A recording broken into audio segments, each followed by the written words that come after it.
Hey, what's going on, everyone? It is David Palmer, Leo King, and Craig Skidmore here for Deep Love Tarot, your weekly love reading for the week of April 27th through May the 3rd of 2020, which we are here on highvibe.tv. If you've not checked it out right now, of course, check it out down below here for all the different links and, of course, the amazing apps that we have. We have exclusive content daily, like daily horoscopes that I do, my weekly horoscopes, sun sign horoscopes, weekly tarot, weekly intuitive. We have so many other awesome, amazing talent on there doing daily and weekly stuff. And we also have special reports, like I just did on Friday, a 3.5-hour presentation of what's next here in 2020. You can also watch the trailer, of course, that has all of the old predictions I made that predicted these times that we're in right now by just going on my YouTube and watching that, or it's on my Facebook.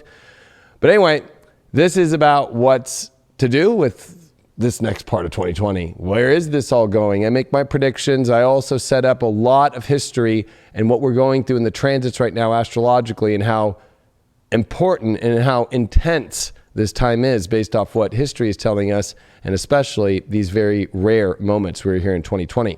And of course, this is the last week of my love school. It was an 8-week course, then it went 10 weeks, so this is the last week. This will be the 10th course. This is going to be where I finally reveal all the secrets of how, not only through the last 9 weeks, I've taught you how to read your own chart, other people's charts, taught you all the traditional astrology aspects, and I had a lot of secrets in there, but now I'm going to give you how you now finally know everything about astrology and reading other people's charts, and my secrets to know right away, is this a match that works or not? Or how do I fix my relationship? And especially I'm going to go into on the last course, your subconscious triggers. Then there's going to be a big Q&A at the end of it. So if you want to be part of this, make sure that you join now. Go to highvibe.tv or theleoking.com. This is for the High Vibe TV school. So once you go to those links and purchase, then of course you watch it on the school, which is High Vibe TV school, or just click the school link on highvibe.tv. And yeah, easy breezy. Easy breezy. It has been it's been hot. I know, it's warming up. What up, everybody? Oh, I'm hiding. Look at Craig. I'm hiding. Hello, Craig is loved today. What up, y'all? What up? I'm sitting over here in my blue room. Very blue today, but I'm feeling good.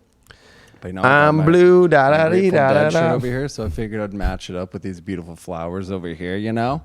Keep the synchronicity going, because it's an exquisite love week. Exquisite. Exquisite. Well, you know. Exquisite.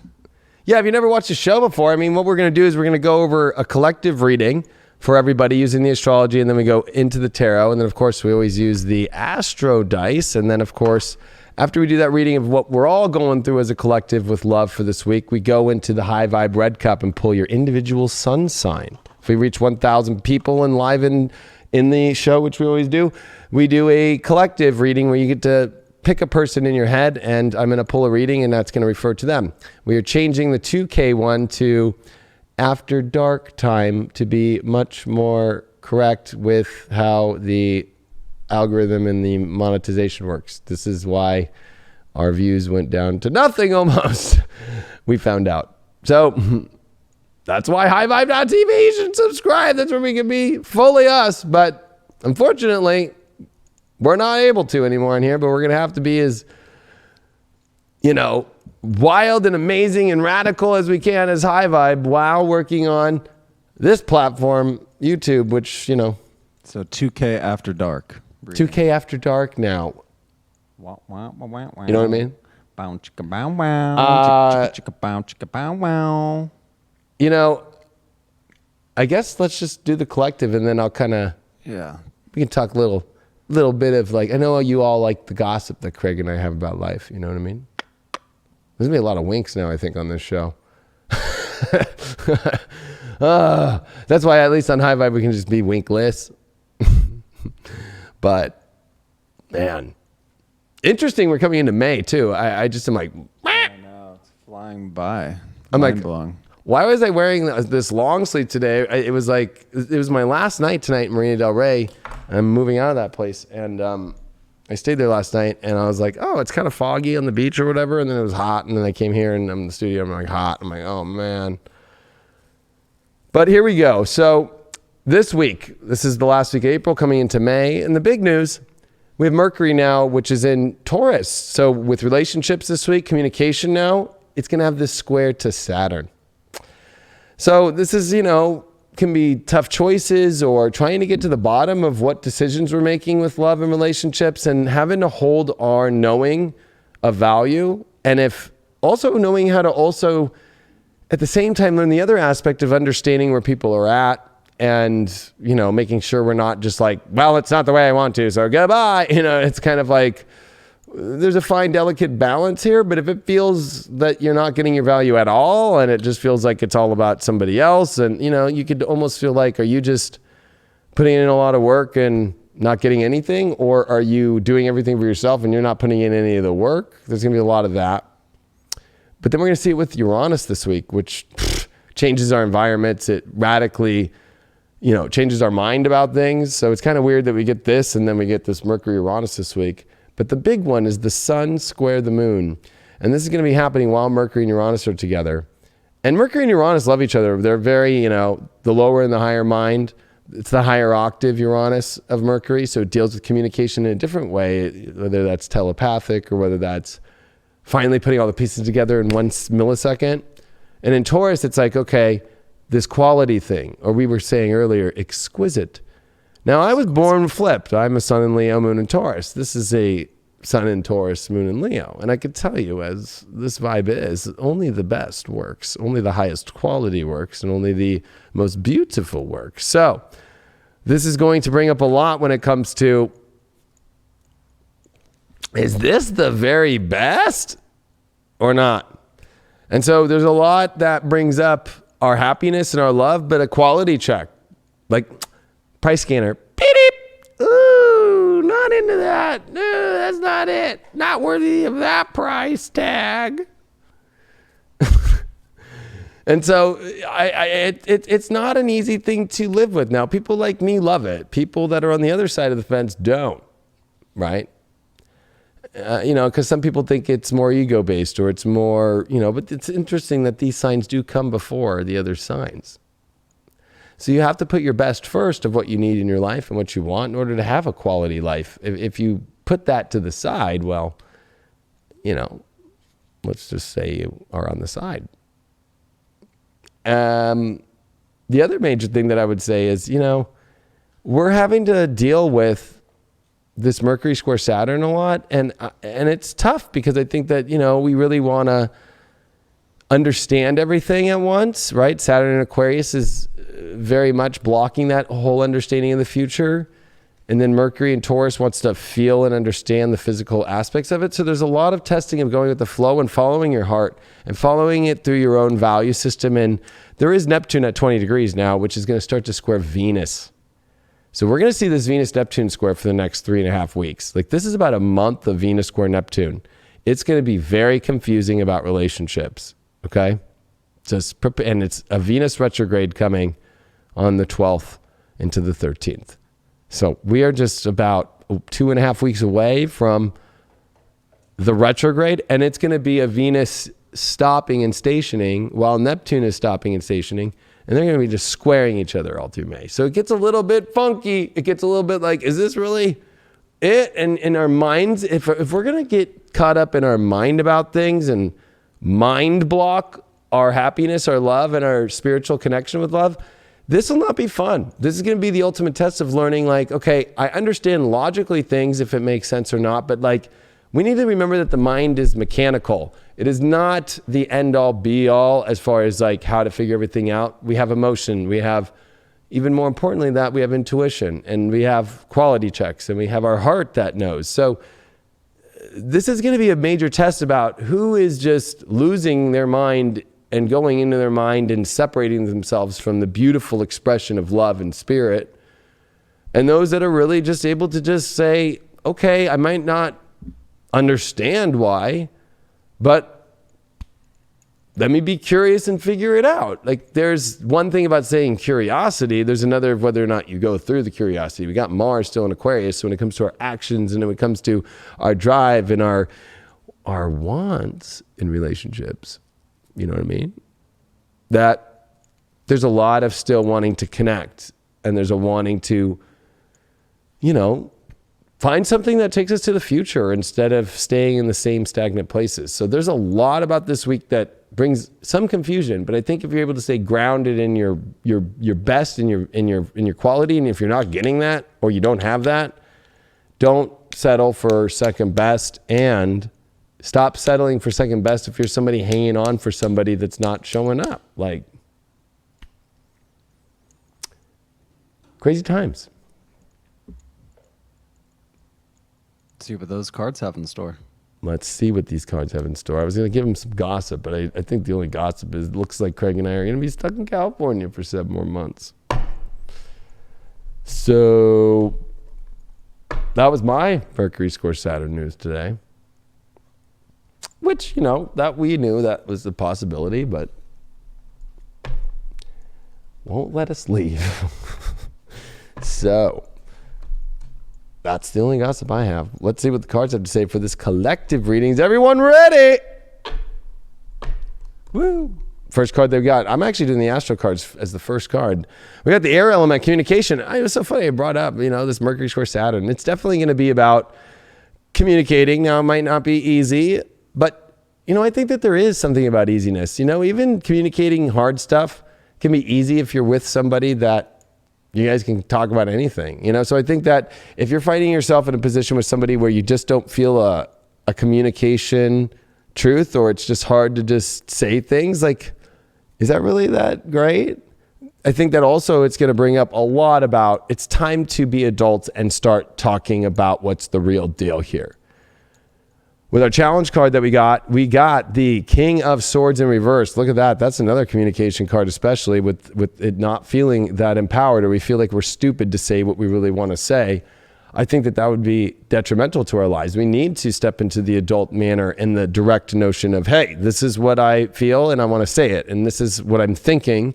And I want to see what you feel and understand. There's definitely going to be a lot. There's an air element, and we got another air-based card, a sword. So there's a lot about us not maybe feeling empowered, maybe especially if we're not getting the communication or we feel like nobody is able to talk to us the way that we want to. But also you need to look at, are you stepping up to the plate very deeply? Now for our overall card, it is the water card. So emotions are going to come out once we get through, I would say, the gates of communication, right? The gate is communication, but what you get is the everlasting and the depth and the emotional waters that you really want to have in your life. Now, the way to get to this through this King of Swords in reverse is, wow, we got the Ten of Pentacles reversed. You know, it's almost like we're not rooted or grounded if we're not even rooted and grounded in our truth. We're not even rooted and grounded in to build something great if we're not going to say it or we're not going to own what we say. You know what? My biggest fear has always been rejection. But lately, it's like I just realize the more that I just say my truth, and at least if I find out the truth, it's either going to be great and build the castle of my life or it won't. But there's no way to build a castle at all or build something great or build a love or build a relationship if you're not going to say anything, or you're not going to let somebody know, hey, I like you, or I don't like you, like, you know, or I think this is a little weird, or I don't. Like, if you don't, like, guess what? Nothing's going to be built. You're just going to be on like freaking Tom Sawyer's little freaking raft going down the freaking Mississippi River. Not going to be fun. Just gonna be honest with you. Now, the reason why we got this air element card is the Ace of Wands upright. Ooh! Gosh, this is definitely gonna be speaking about the love and the new directions that people want to go. So if you're feeling that maybe you need a reset in your relationship, or, you know, I'll be honest with you. It's like, this is about communication, about where are things going in the positive and the exciting. And if somebody's not feeling that, you know. It's just like, okay, thank you. Next. I was on that show. Water card that we got is the King of Wands in reverse. So the emotions need to come out because it's almost like we're feeling disempowered of, like, if we can really have the power within our heart. This is going to be a big test of our communication, our ability to own our heart and not let the mind mess with our heart. And then when we finally get to the emotional aspect, it's like, are you able to hold that true power of love once you get the emotion, or are you going to be scared away from it? I think that we're going to be dealing with a lot of people who are scared of love. And that's going to be clear, and that's not the best for you. If somebody's scared of love, well, goodbye. There's going to be a lot of goodbyes this week, but a lot of hell yeah. And I think that only comes through these tests of communication, of the truth of the fire, and more importantly, being able to own the emotional aspect fully. And I think that we're seeing a lot of flip-flop, who knows, I don't know. Come on now. The Astro dice that we did get is, we got the 11th house, Virgo, Jupiter. Oh, so we got Virgo, Jupiter. That's a detrimental one, but it's in the 11th house. So we need to get specific about what kind of things that we want to see in the world that we want in our relationships. And, you know, we have to also be willing to expand our schedules, expand our known reality, and go into a different reality maybe. Maybe we're too stuck on the hamster wheel about how we expect relationships to be or how we act in relationships. I would say that this is us realizing that the kind of people we're around, we need to look at that and make sure that they have a fundamental understanding that they're able to be open about lifestyles and open about different people and how everybody is unique in themselves. And we have to do that within ourselves too. But this is going to be very highlighting the people who are not going to be willing to open up their lifestyle or open up to alternative lifestyles, because you have to realize that we live in a world, we live in a life where nobody can be exactly the same as yourself. Everybody's going to have their little twerks. I'm going to hit my jewel. You know what I mean? Like, if you can't handle that, you know, then don't talk to me. You know what I mean? Like, you can't change people either. You can learn to adapt and understand people. And I think that that's the best way to approach this week. Yeah, I think we got to pay attention to the signs in times like this, you know, and that's whether that's an internal sign where a situation that you're trying to force, because right now we definitely should not be forcing anything in this life. You know, you put it out there, obviously, you know, like take, for example, we were trying to relocate to Arizona, you know, but we're not able to, and that is a sign that we need to take that there's more work that we need to do here. You know, where is there in your life that you need to do work that maybe you've been kind of brushing over? You know, it's that nagging voice in the back of your head where you're like, no, I'll just keep putting that over. Whether that is in a situation, in a relationship that's been bugging you, you know, that person, because like David just said, you can't change an individual. You can either accept them for who they are, you know, and get past it, or you need to cut that relationship out. So pay attention to those signs as to how you feel in certain situations or how you feel around individuals right now. I love that. I mean, you know, we had to learn that today. There's like, you know, imagine coming home and you find the place that you want to be. It's kind of like a relationship, right? Oh my gosh, looks like this is everything. And then, oh, you know what? I'm not ready. You know what I mean? It's like, oh, okay. All right. Like, what do you do? Do you yell at that person? No. Somebody asked, like, what's wrong? It's just that our lease is not up till December 31st. I was able to terminate my lease, no problem, no issues in Marina Del Rey, but my commercial lease, they're just not budging because everybody's going out of business. So, you know, it just is what it is. It's just like, we got to be here for the last part of the 7 months. Like, we're not allowed to leave, you know, and before starting to go into those negotiations, it's like, let's go see if there's something there first and see if they're willing to work. A lot of people are willing to work through this. Just unfortunately, we have landlords that really are pretty cold. So, you know, I have a 3-year lease here and it's almost over. Been here that long. So we're going to be high vibing at the same High Vibe Studios till December 31st of 2020. And, you know, I looked at it and I think Craig did too. Like, okay, well, it's like pivot. Life is about pivoting. Instead of getting like, look at this horrible thing. It's like, okay, we had a great time in Arizona. And you know what? That life is definitely very possible for us and it can happen. But at the same time, okay, there may be something here that we don't know that's special that we haven't seen yet. There's a reason. I look at everything as a reason. So, you know, my place is being moved here tomorrow. So like, I'm like, okay, now I'm like, now I got to go find a place. I guess I'm going to look at a place here back in California. At least I'm out of LA. I'm not going to move back to LA. So, you know, I don't know. I'm kind of like in last Venus retrograde that was 8 years ago.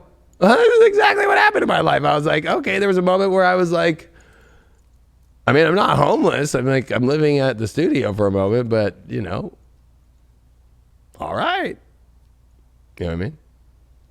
I'll figure it out. I can go find a place right now if I want to, you know what I mean? Like, so life is just crazy. Let's see who we got for the first sign of the zodiac for this week. Let's see who is going to be the one that, let's say this first one getting picked is a very special week, hopefully. Gemini.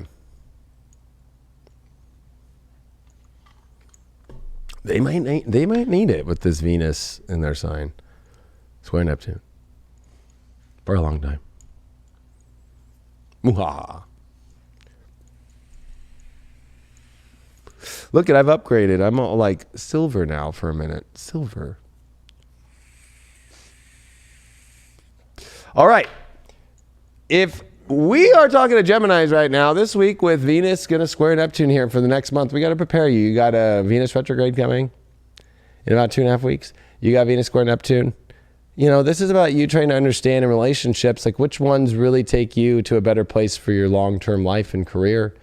Now, we are going to see this moon in Leo square all this Taurus energy. And this is, you know, your mind battling your soul stuff. Like, are you lost because your mind has some sort of wrap around some sort of idea? The other thing, too, I forgot to mention the collective is that this is the last week of the North and South Node in Cancer and Capricorn. So for you, there's this fear element of losing things or letting something go fully or fully integrating into something and kind of keeping things with like at bay, the 8th house, South Node. But that North Node is like, how are you going to create anything if you have any walls or you're overcommitted to something that's not going to grow and build anything great? See what you got for your cards this week. You got the Scorpio card. Wow. Ooh, there's death rebirth aspect here, transformation.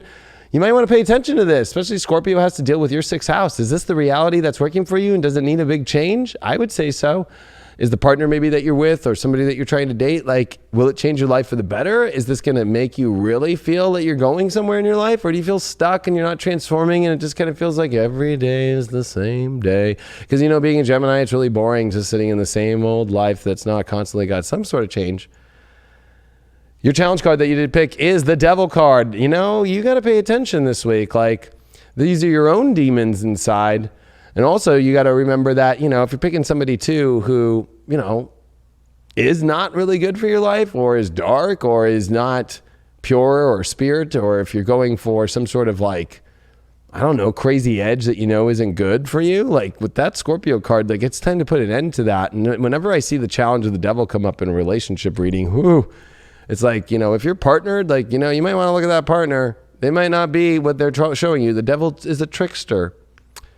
But I think that for single people, it's like, okay, maybe you got to look at the people that you're talking to and be like, which people here are really not, you know, wanting to go deep, and also at the same time, which ones are really kind of not in my alignment of like good energy.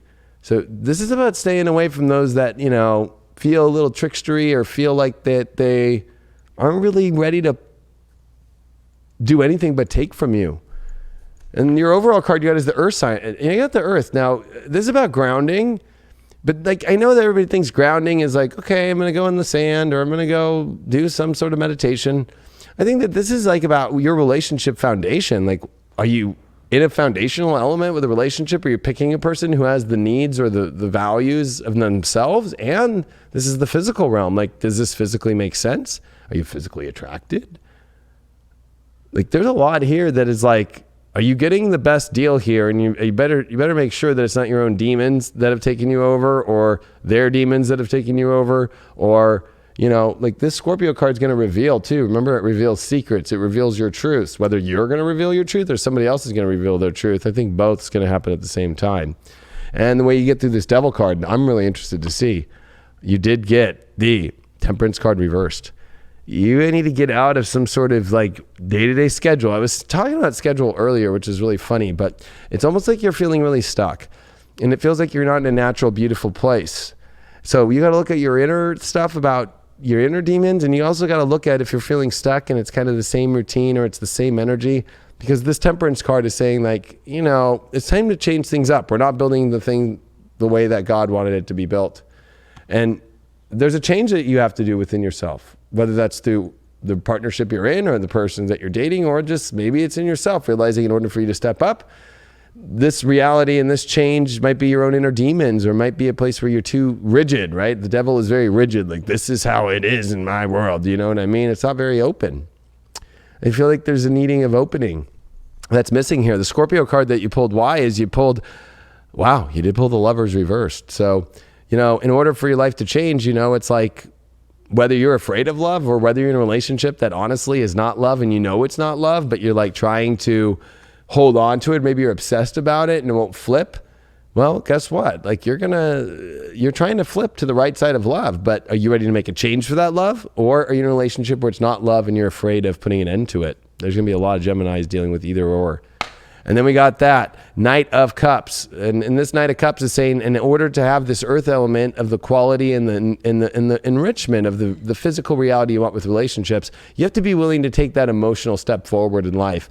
You have to be willing to go towards the better quality of things and have that earth element and to have that true physical nature that you want. But you can't be afraid, and you have to be willing to sacrifice some sort of, emotional security and actually step into emotional quest.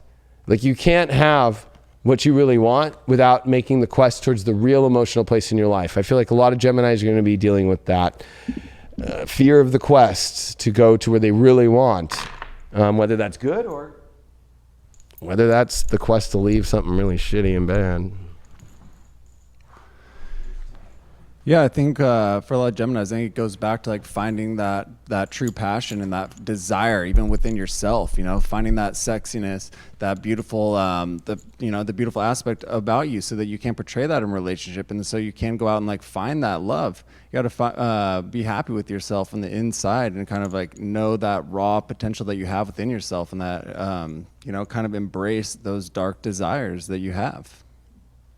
Yeah, and maybe it's like, maybe some of the dark desires are actually negative ones. And this is like, I think Craig is saying, like the true desires, which might not be when you think of dark, but like your true nature of like, this is my true passion. This is my true edge.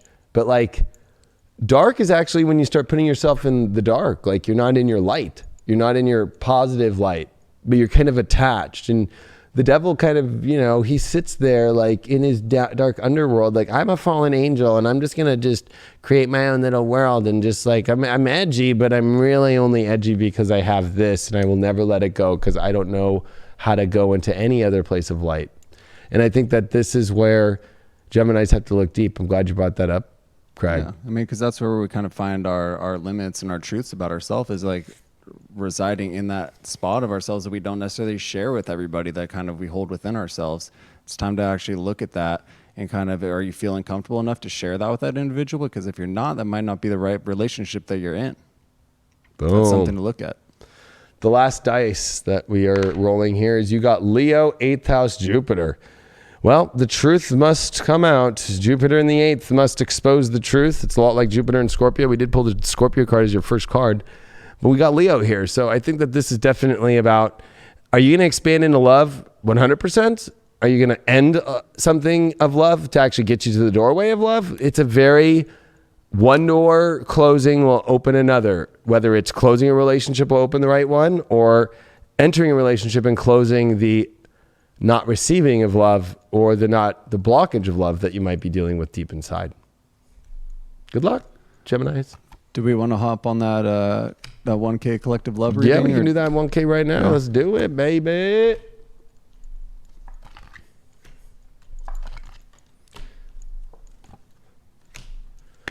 $1K, baby. It's like I'm running.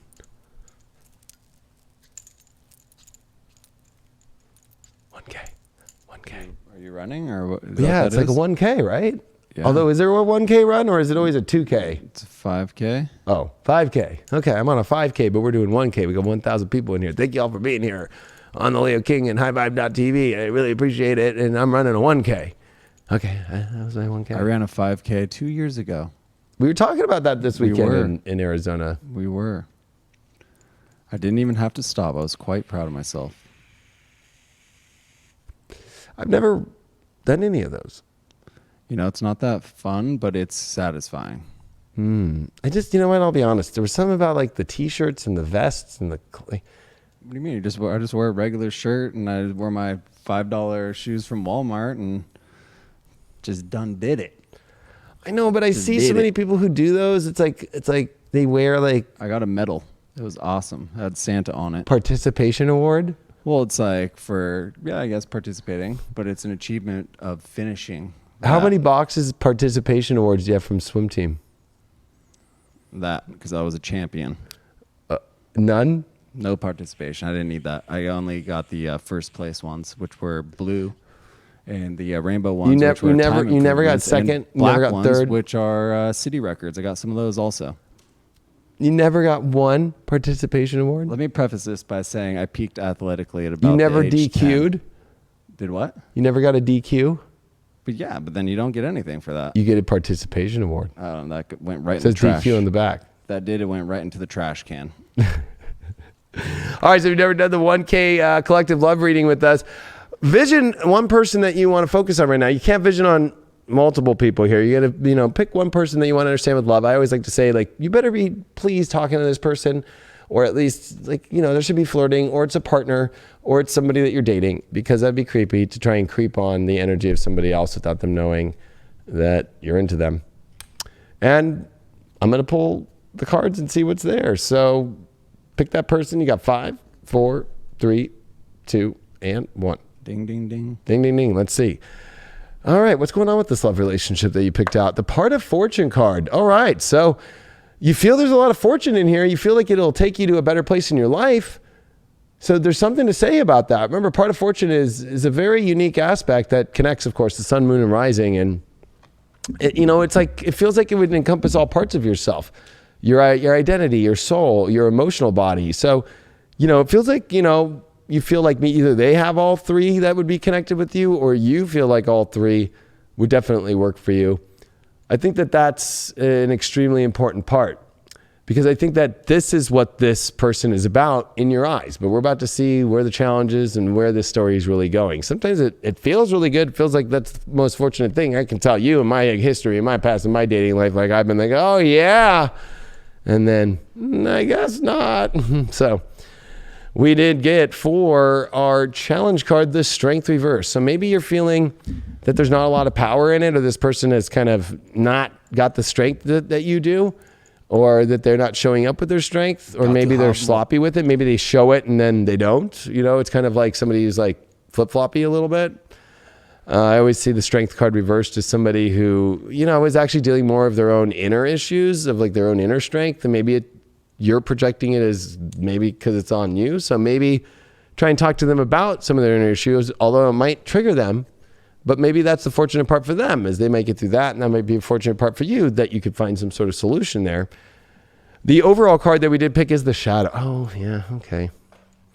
Definitely something going on here about some shadow stuff, or some stuff going on in the background that is making you feel, I'm going to say, more of feeling like, why are they not showing up fully?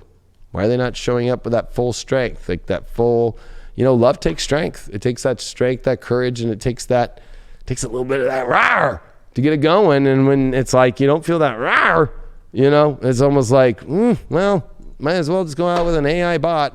What's the second card? I was sitting down when you The Strength card reversed for the challenge. Okay. Little challenge here. Strength. I'm feeling some potential though, of almost working through and addressing those shadows that you both have, so that you can build that foundation. If one's withholding kind of, a past detail, then it might not work on the foundation that you're trying to build this relationship. So I do think that there's, could be some positive in that, in addressing the shadow figures that we all have within inside of us. 100%. And it's not, some of that stuff's not easy to bring up. Maybe it's hard to bring up the strength. If we're looking at this from your angle, right? It would be like, hey, what's going on behind all there? I see all this greatness about you, but what's really going on? It's cool. I think that you would need to be cool with this person about revealing some stuff that could hurt you, but you got to have the strength. Maybe you're afraid to bring it up because you don't want to know the shadow.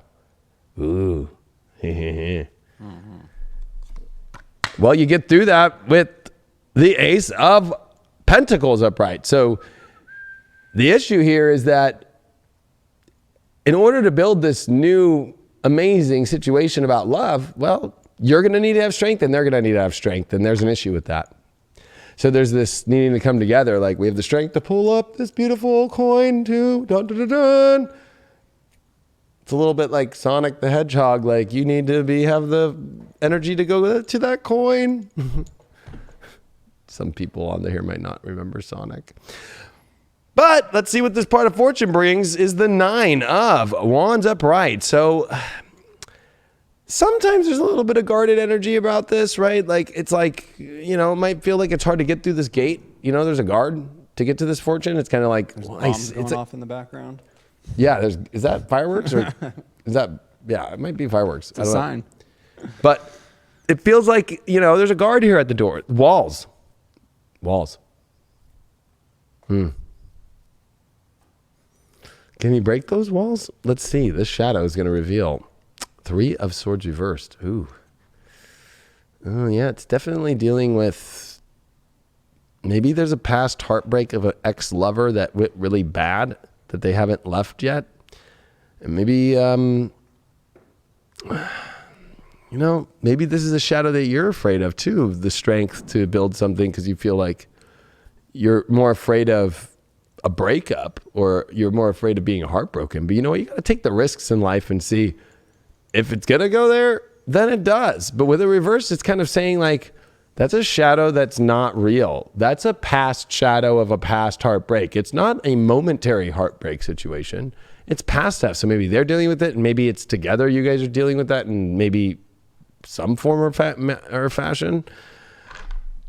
The dice that we did get is Saturn and Aries in the 10th. So this definitely is going to take some adult energy here and decision making and committing to that decision based off, hey, what are we doing? And it's definition. Aries is definition. Like, what is this? What are we defining here? This is not going to work with walls over something that looks great. It reminds me of buried treasure. And here you are swimming down and you're like, oh, look at this treasure. And you get there and there's, dead pirates. Like, what? Like, you know what I mean? It's like, oh, but are they that scary? Or are they just like, it's like Pirates of the Caribbean, when you're a kid and you go on that ride, you're like, oh my gosh, the drop. And then you're like, actually, when you're an adult, you go on that and you're like, this is just a little drop. I think that this is definitely a buried treasure moment that you see, but you're going to have to swim down there and you're going to realize there's lots of weird little things around it and you're going to have to kind of pry around there and not be afraid. And if also that energy is not wanting you to come in there, then that's a sign that it's not that fortunate, because even though buried treasure that's super guarded might look great, if it's going to cost you holding your air down there and doing everything about it, it's like more work, more energy, and nobody has the strength to do a bunch and not get anything back in return. So, or maybe you're the one putting up the walls. Yeah, it's getting it all out into the open, though. I think fully addressing those shadow figures that are just creeping behind, and if maybe you don't have any, but you should be open to hearing them from the other side of a relationship, from this other love interest that you are. Just be open to anything. Again, just pay attention to the signs. If you feel fine about it and it doesn't look right, if you're feeling fine about it, then it might be right. If everything doesn't look right off the bat, but it's those true feelings that you have that you really need to pay attention to. The true feelings. Well, the next sun sign that we got here today is Aquarius. Oh, really? Yeah, you got the air signs popping. Aqua. Air signs are popping. Colonel Sanders, pop. Boom. Corn chicken. Boom. Actually, Craig and I were come back and we got lunch and there was a KFC and I was like, when's the last time you saw a KFC?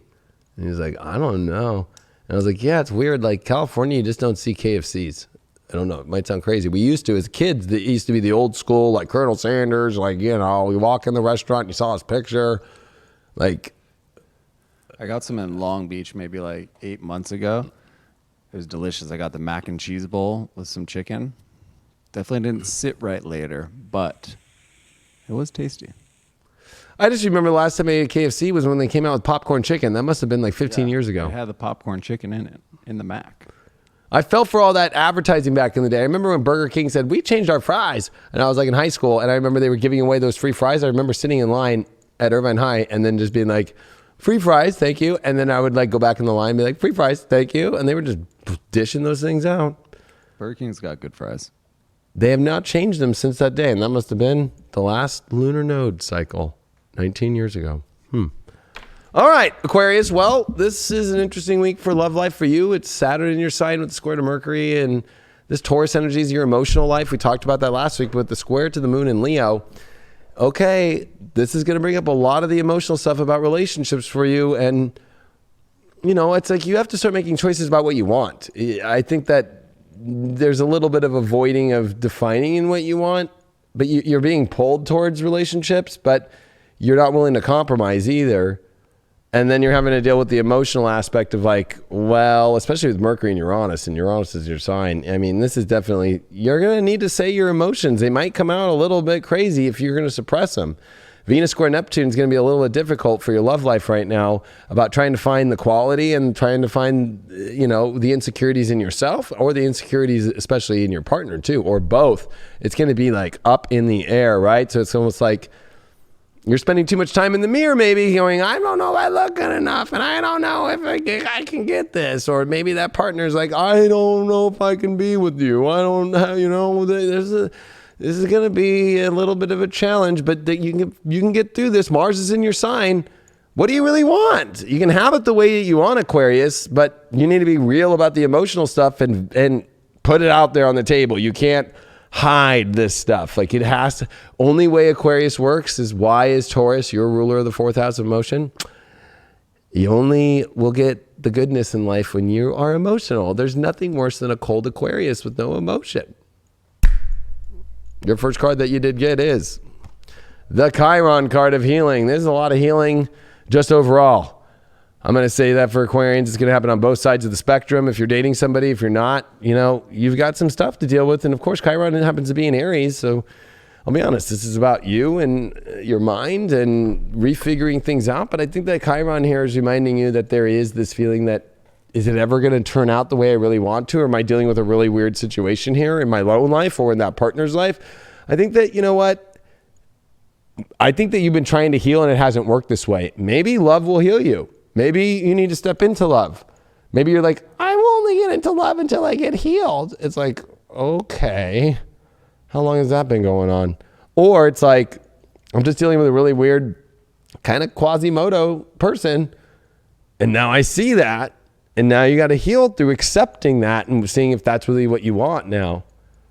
Your challenge card that you did get is the High Priestess card reverse. So it's almost like you're getting all these signals from the universe, your guides, God, angels, and you're not doing anything about them. It's almost like, oh, especially with Chiron here, I would just say it's like, how are you going to heal if you're not listening to what your guides are telling you to do? It's almost like, no, I'm going to do it my way so much that I won't do it where, you know, sure, Mars is in your sign, Saturn is in your sign. Doing things about the way that you want to identify your life is important.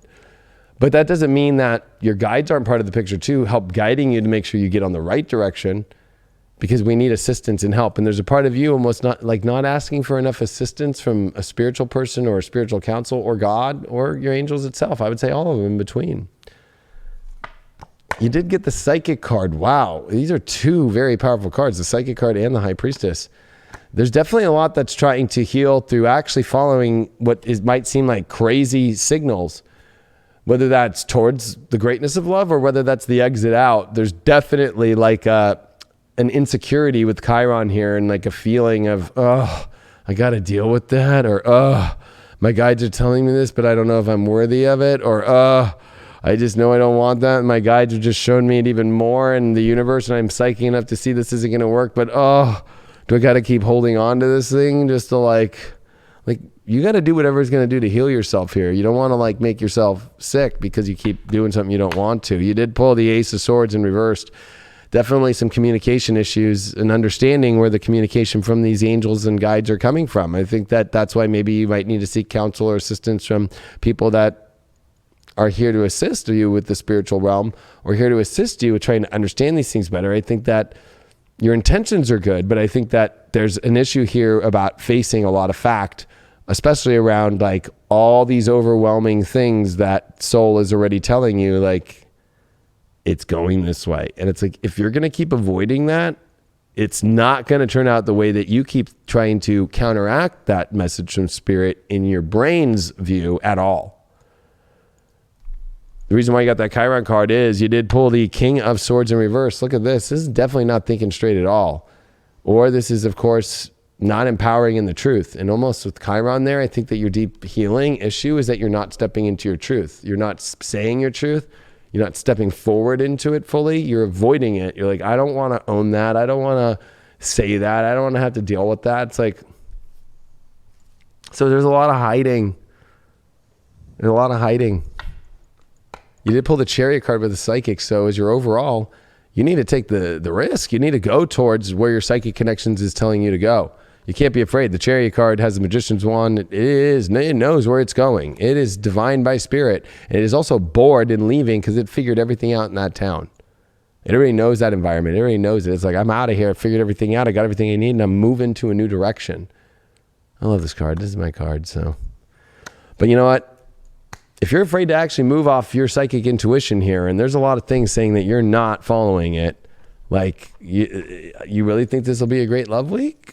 Or could it be the most magical psychic ride in the universe? Imagine if if Disneyland or any park in America had the psychic ride, the psychic chariot.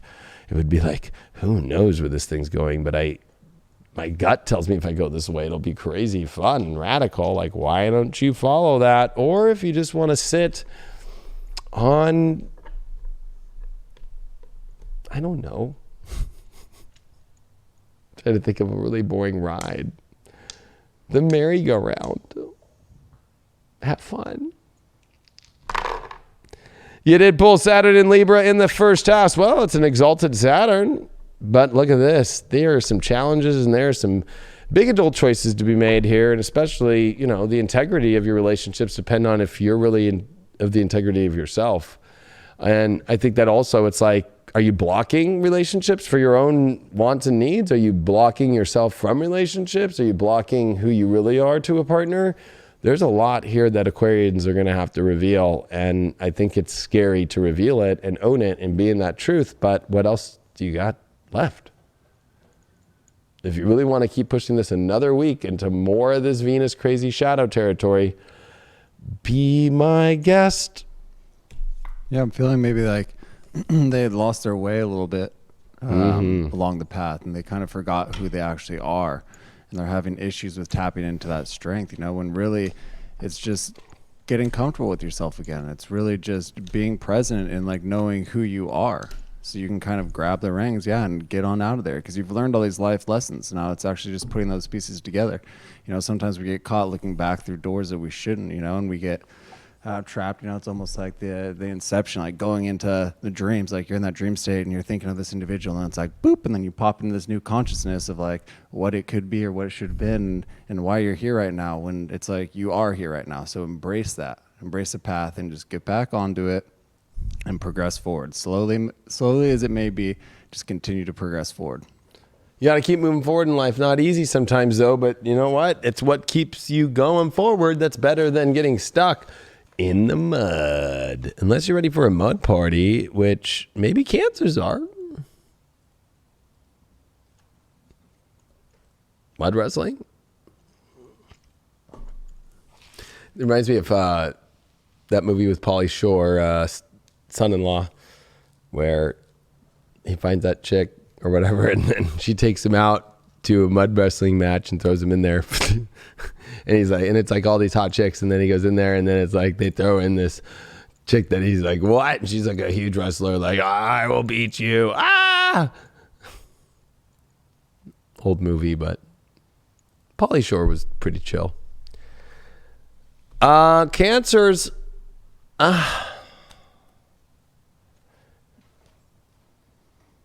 I will sing it for you if I have to. It's a whole new world. It's all this great 11th house energy. You got Mercury, Uranus, and the sun in Taurus, the 11th house. This is all about the excitement of the world. But it's squaring the moon in Leo. So what are you afraid of? What are you still holding on to? What are you still... Maybe you don't feel like it's worthy in yourself to have the world that you want. So you're like, I'll just have what I already have. It's kind of like at a restaurant where it's like, oh, no, you can order whatever you want. Like, don't worry about it. It's like, no, I know, I really, really want the seafood and I want all that, but like, I wouldn't, I don't deserve that. Like, I'll just take the French fries, please. It's like, That's the deep stuff right here, Cancer. This is the last week of the North Node in your sign and the moon. Are you really getting what you want? Or are you afraid of that? This Venus retrograde in your 12th square Neptune is going to be a weird one over the next month, because I know that a lot of Cancers have been like, I know you've been talking about me going through all these relationship things, but I still think I'm okay. Well, this is where it's like, if you've just continued to have that barnacle of yourself attached to people that you're like, no, I will just ride this too, even though it's just, and with Saturn and Mars in your 8th house of your deep truth, your inner needs, your passions not being met, and especially with this going to be a major week here with Venus square Neptune that's going to last for a long time, the illusions are going to either even be more double down, and like you're going to get so illusioned into your illusion that you're going to almost feel like you're leaving reality and then go, or are you going to finally reveal the truth that Spirit's like, I know what dream you want ain't happening right here with this. On the other side of the coin, if there's Cancers out there that have felt lonely or they're not in a relationship or something, I think a lot of this is that you need to go, be more social, get on a Zoom call, do whatever you got to do, get on a dating app and meet people, talk to people, and don't be afraid for the things that you desire in your life. There is something to say about what you want. You can have Cancer, but if the things that you want are things that are not working and not part of your passion, or you just keep now adding passion to something that you already there's issues with, there's something to say that when this North Node comes into your 12th house on May 5th, you're going to be dealing with an 18-month cycle and eclipses and a Venus retrograde in your 12th house, which will throw you in a spiritual tizzy. For anything that is not aligned with you, just goodbye. You did pull the Saturn card of truth. So this definitely, especially with Saturn in Aquarius right now, and it is squaring Mercury this week, it is pretty intense. I will be real. This is not a fun card for love. This is definitely a card that is saying like, what's going on here, Cancer? Like what did you commit to? What are you committing yourself to? What it's like, there's something funky about this. And you need to really get to the bottom of that funky truth. I know that, I understand the whole being, Cancers are pretty open-minded, I would say, about a lot of things, but I think that they can sometimes, when they get to these commitment aspects, or when they get to like facing the truth, it's almost like pulling an Aquarius, right? That's your 8th house. It's almost like, well, I just am not going to deal with it. This week, you're going to have to deal with some truths that you already know about, but you keep getting the spaceship, and you can't keep getting in the spaceship and running away. Your challenge is the 8 of Pentacles upright. I mean, you're in a hamster wheel, and you that's the truth. I think that also at the same time, maybe you don't know how, for maybe some singles Cancers out there, it's like you almost feel like you don't know how to build a relationship that continually goes and works to the way that you want to. It's almost like feeling like, you're Geppetto and you made 1,500 Pinocchios out of this situation. And instead of it becoming a real boy, that nose just keeps getting longer and longer and longer. And it's your own nose of what you're telling yourself about this stuff. Your overall is the divine masculine card. So when we get this card, it is definitely saying that you need to really step more into your primal needs. It's primal nature, the direction of what you want things to go like. I mean, he also pulled Saturn here, even though that is a feminine, it's much more of the harsher feminine, right? This divine masculine is saying, like, in order to get things back into order in your life and to work, you got to face some sort of deep truth. And especially it's in your house of secrets. It's in your house of your true desires not being fully met when Saturn's there. It's like denying yourself of that. Well, take that divine masculine to tear down that wall and go towards it. Whatever it is that wall is trying to restrict you from, or that wall is trying to protect something that even though it's not that great from, why do you keep doing that? You did pull, wow, the 4 of Swords in reverse. So when we get this as your way to get through this kind of repetitive cycle, it is saying like, you've been kind of chilling way too long in the same scenarios. Like, this is about like, are you going to keep chilling? Because it's starting to get really boring. There's a lot of boring energy here. I'll be honest with you. So this is not a cycle that's just going to keep getting through. As I'm an evolutionary astrologer, and tarot reader, you've reached kind of a point to where it's restless now, and it's going to start creating anxieties or weird things because you know the truth, and you're almost in, whether you want to call that denial and go deeper down the denial, it'll get feeling much more uncomfortable and much more weird. You did pull the 9 of Cups in reverse, so this is over-optimism at its finest, or overindulgence, and trying to keep, it's like continuing to keep the lipstick on a pig, or continuing to wear some sort of idea in your consciousness, this is all going to work out one day, or this is all going to be okay one day. This will all finally eventually, or it's already good now, even though it's really not. This is way too much, fluff over things that are not fluffy anymore. They're not. They're trying to keep fluff things up when they're not.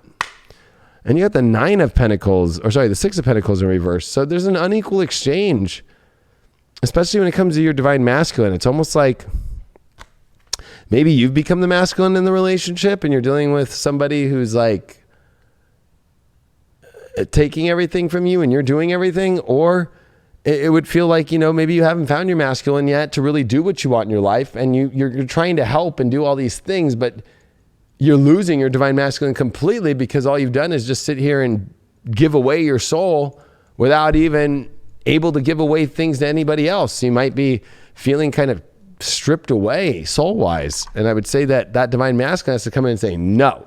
How are you going to go out there and do charity when you already are using a credit card? You're not even using your own cash. You can't go be a charity case right now and go help the world when you're doing it with no energy and you've already given it all away. There's something to say that you've given all your energy into something, and it's just, there is some sort of no more, and no more over-optimistic energies for it. Kind of a harsh reading, but you did pull Saturn as the first card. You got the Sun and Gemini in the 9th house. The curiosity to go fucking search for more. I don't know why the universe is just trying to say, why aren't you going to be curious about the things you really want to explore? You have also might have been in a situation that this is all it was. You were curious and you wanted to explore it, but it's not going the right direction. You need to do the facts. Maybe you just keep looking at the hope, but you need to look at the facts. It's hard for the Sun in the 9th house when it's in Gemini, because it's something that constantly is seeing, oh no, hold on. I'll be curious about what more can I explore here? How much more are you going to keep exploring when all you keep getting is the Truman Show walls of blue that you thought were the ocean and the skyline, when really it was just some paint on a wall and a dome. Yeah, I'm picking up frustration, or maybe they're kind of at their wits' end, they've been putting forth all their energy, whether that is to keeping a relationship going or to try and find a new relationship, which can be exhausting, to say the least. And I think that it's really being truthful with yourself, and taking that step back. And I'm not the type of person that just says sit back and let it come to you. I think that you do have to put forth energy into it. But maybe it's redirecting that energy, not necessarily focusing on one certain aspect of it, and looking at that broad range of what's actually going on in your life. Yeah. I think that, I think that you bring up a good point, because there's so many different areas of life that we can be in. But if we get stuck and think that we can't broaden the horizon, or we try to broaden the horizon in a zone that we know isn't good, it's not going to go well. So we can trick ourselves. I think that there's a lot of tricking in that reading. It's tricking yourself to think that this is really great. It's like in a jail building a house with a white picket fence. That's what people do, right? To subconsciously deal with the harshness and the reality, right? Is when you're in when I was on True Beauty on ABC and we were locked away for 8 weeks in Vegas, when we were the cast, after about 1 or 2 weeks, and we haven't had a phone call to anybody. We have no phones. We're locked up in there. They have 200 cameras on us. We're escorted everywhere. They're telling us, you can't talk right now. Cameras are changing out. Every week we'd have to go stay in a hotel room for 24 hours. No TV, no nothing in there, nothing. The food given to you at the door. That we start, what do you do when you're in the jail? We started making forts. We started making our own board games out of water bottle caps and the pizza box. It's how we played checkers, and using a Sharpie that we had. We literally started just creating our own little world in an environment that actually was trying to just nurture the truth that we weren't able to get that reality that we want. Like, are you like a little bit trapped in a jail and now you're just decorating the jail to make it seem like it's great?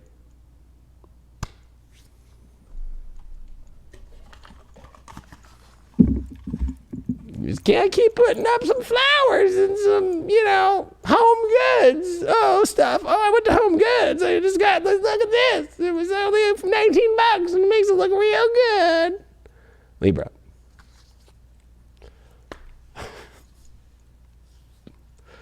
Ugh, the home goods curse of a relationship. Oh my God. Home Goods saved us for 2 days. I love it, babe. Look at that little planter. Oh, it looks so cute over there. I was so sorry that I know we're in a crappy relationship, but we spent some money and got a good deal, and we Home Goods it. And then 2 days later, it's like you just walk past the thing, you don't even look at it anymore.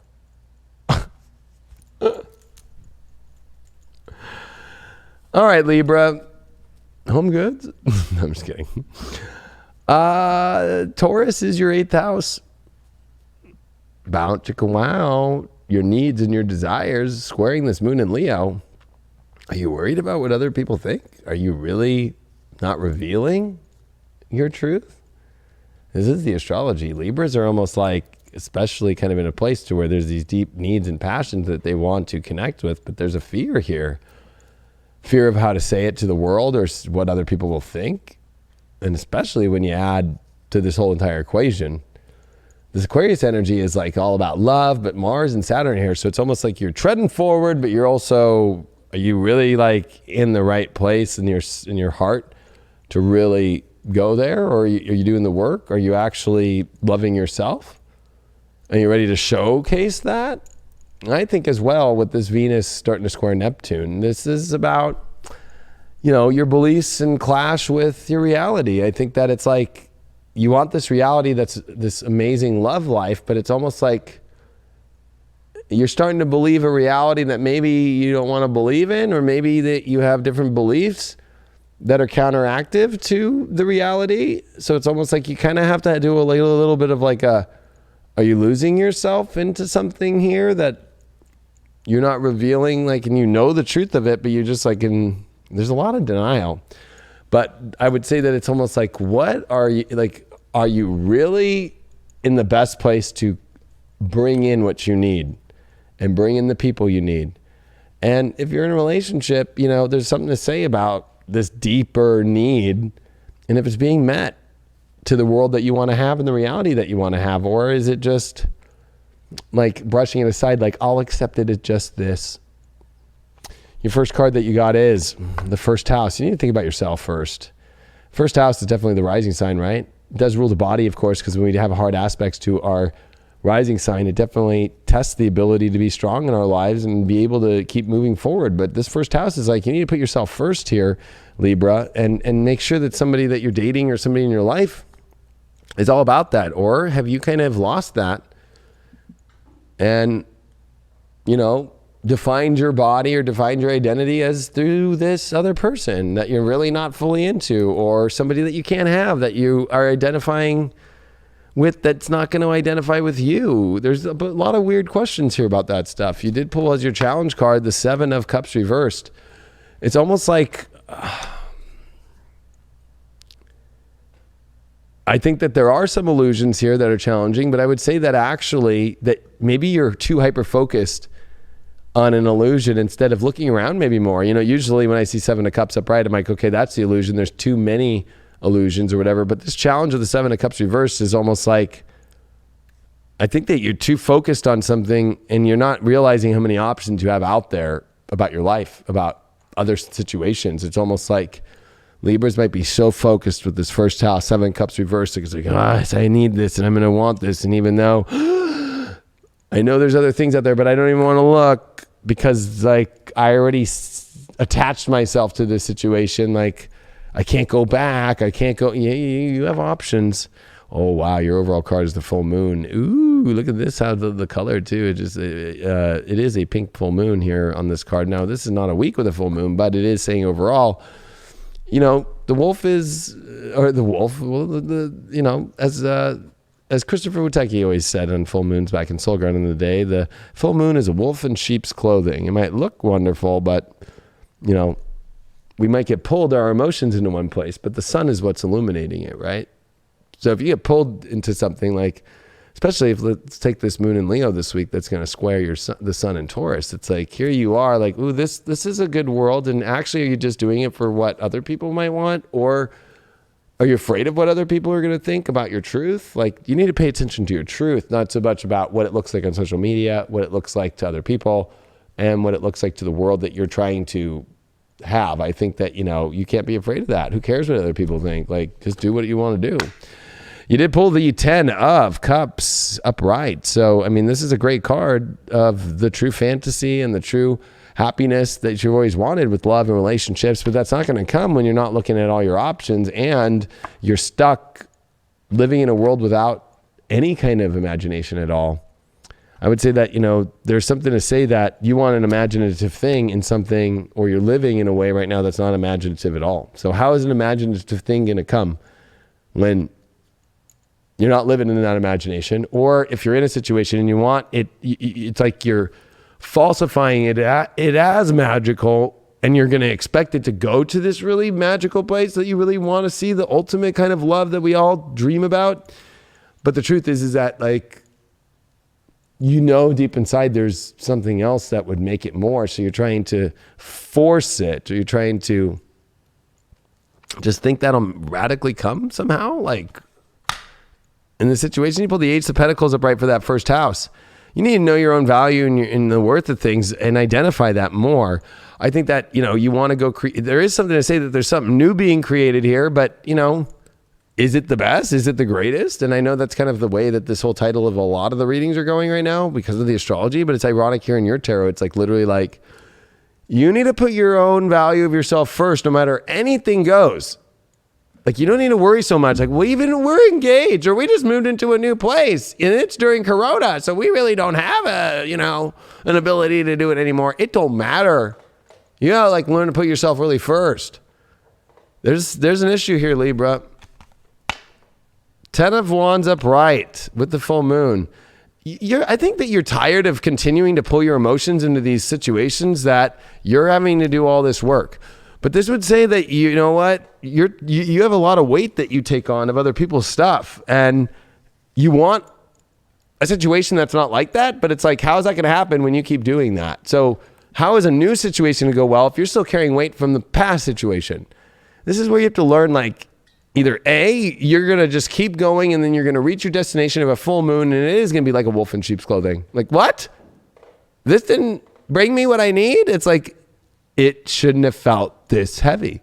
It shouldn't have felt like it was such a big deal. It shouldn't have felt like it was like, it's also going to be revealing the subconscious of like, there you are. You just went right back again to walking up a steep hill with all the weight, while this person or this relationship or this in self that you are pulling towards this need that's not really giving you what you need. There's a lot of that, especially with all this 8th house stuff and Mercury, Uranus. Ooh, boy. You pulled Venus and Virgo in the 9th. Well, that's a hard Venus. It is the hardest Venus. It is at its fall position. It's in the 9th house. So it's almost like, how are you going to really expand your life right now and have the love that you want if you're going to keep living the same reality of the relationship constantly? Like, I think that, you're wanting to, and there might be some positive here, is like, hey, okay, you're making changes in the relationship about the reality, but like, are the same patterns going to show back up even though reality changed, but you go right back to the same outcomes? This is where you're going to have to get rid of these patterns that always end up at the same outcomes. This is a lot within yourself, and it's also dealing with partners that antagonize you and to keep staying in those outcomes too. Yeah, I'm picking this one up about like more on the more personal level, which is going to affect the relationship. You know, it's like finding that passion again in different activities that are going to kind of stimulate you to get you back on that right track, to get you back in that right mindset of the appreciation of yourself so that you can fully portray that into the relationship, whether that is an existing one or a new one that you're actively searching out. I think it's definitely getting, you know, centered back in within yourself and living in your truth, finding out what that truth actually is, and just kind of residing and being happy with who you are, and continue to continue to progress forward, but actually like put forth the effort into changing some daily habits that might be holding you back just a bit. Because there is habits that actually just, whether it's through a relationship or self, continue us to be on that same path. Even though we think we're making a change, that old habit can erase the change that fast. Yeah, I mean, if we're only trying to fix issues that have to do with other individuals, you know, it's not actually going to fix that root issue, whether it be, you know, the farming analogy, when you see it all around, you know, if the leaves are dying, you don't necessarily look at the branches to see what it is. You look at the root system to see how that plant's reacting. You know, it's that same situation. If you're having an issue in a relationship, that's, you know, an exterior issue that it comes from a rooted, deep down situation that is actually forming and messing everything up. Yup. I'm eating on the Deep Love Tarot for Taurus. Happy birthday.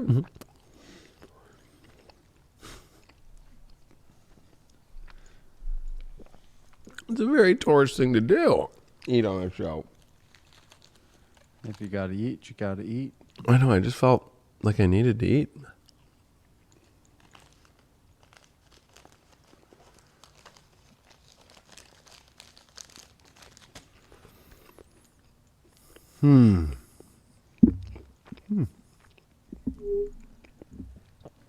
Exquisite. I'm going to do a little ASMR. That was very tasty.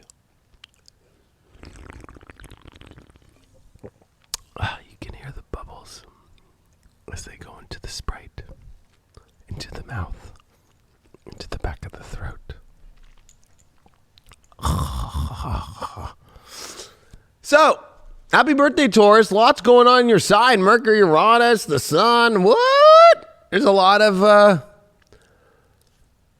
I don't know. I think that this is going to be an exciting week for Taurus, you know, especially for love. Like, are you ready to be who you want to be and have what you want to have by trying something radically different and changing your environment up? Mercury, Uranus, come on.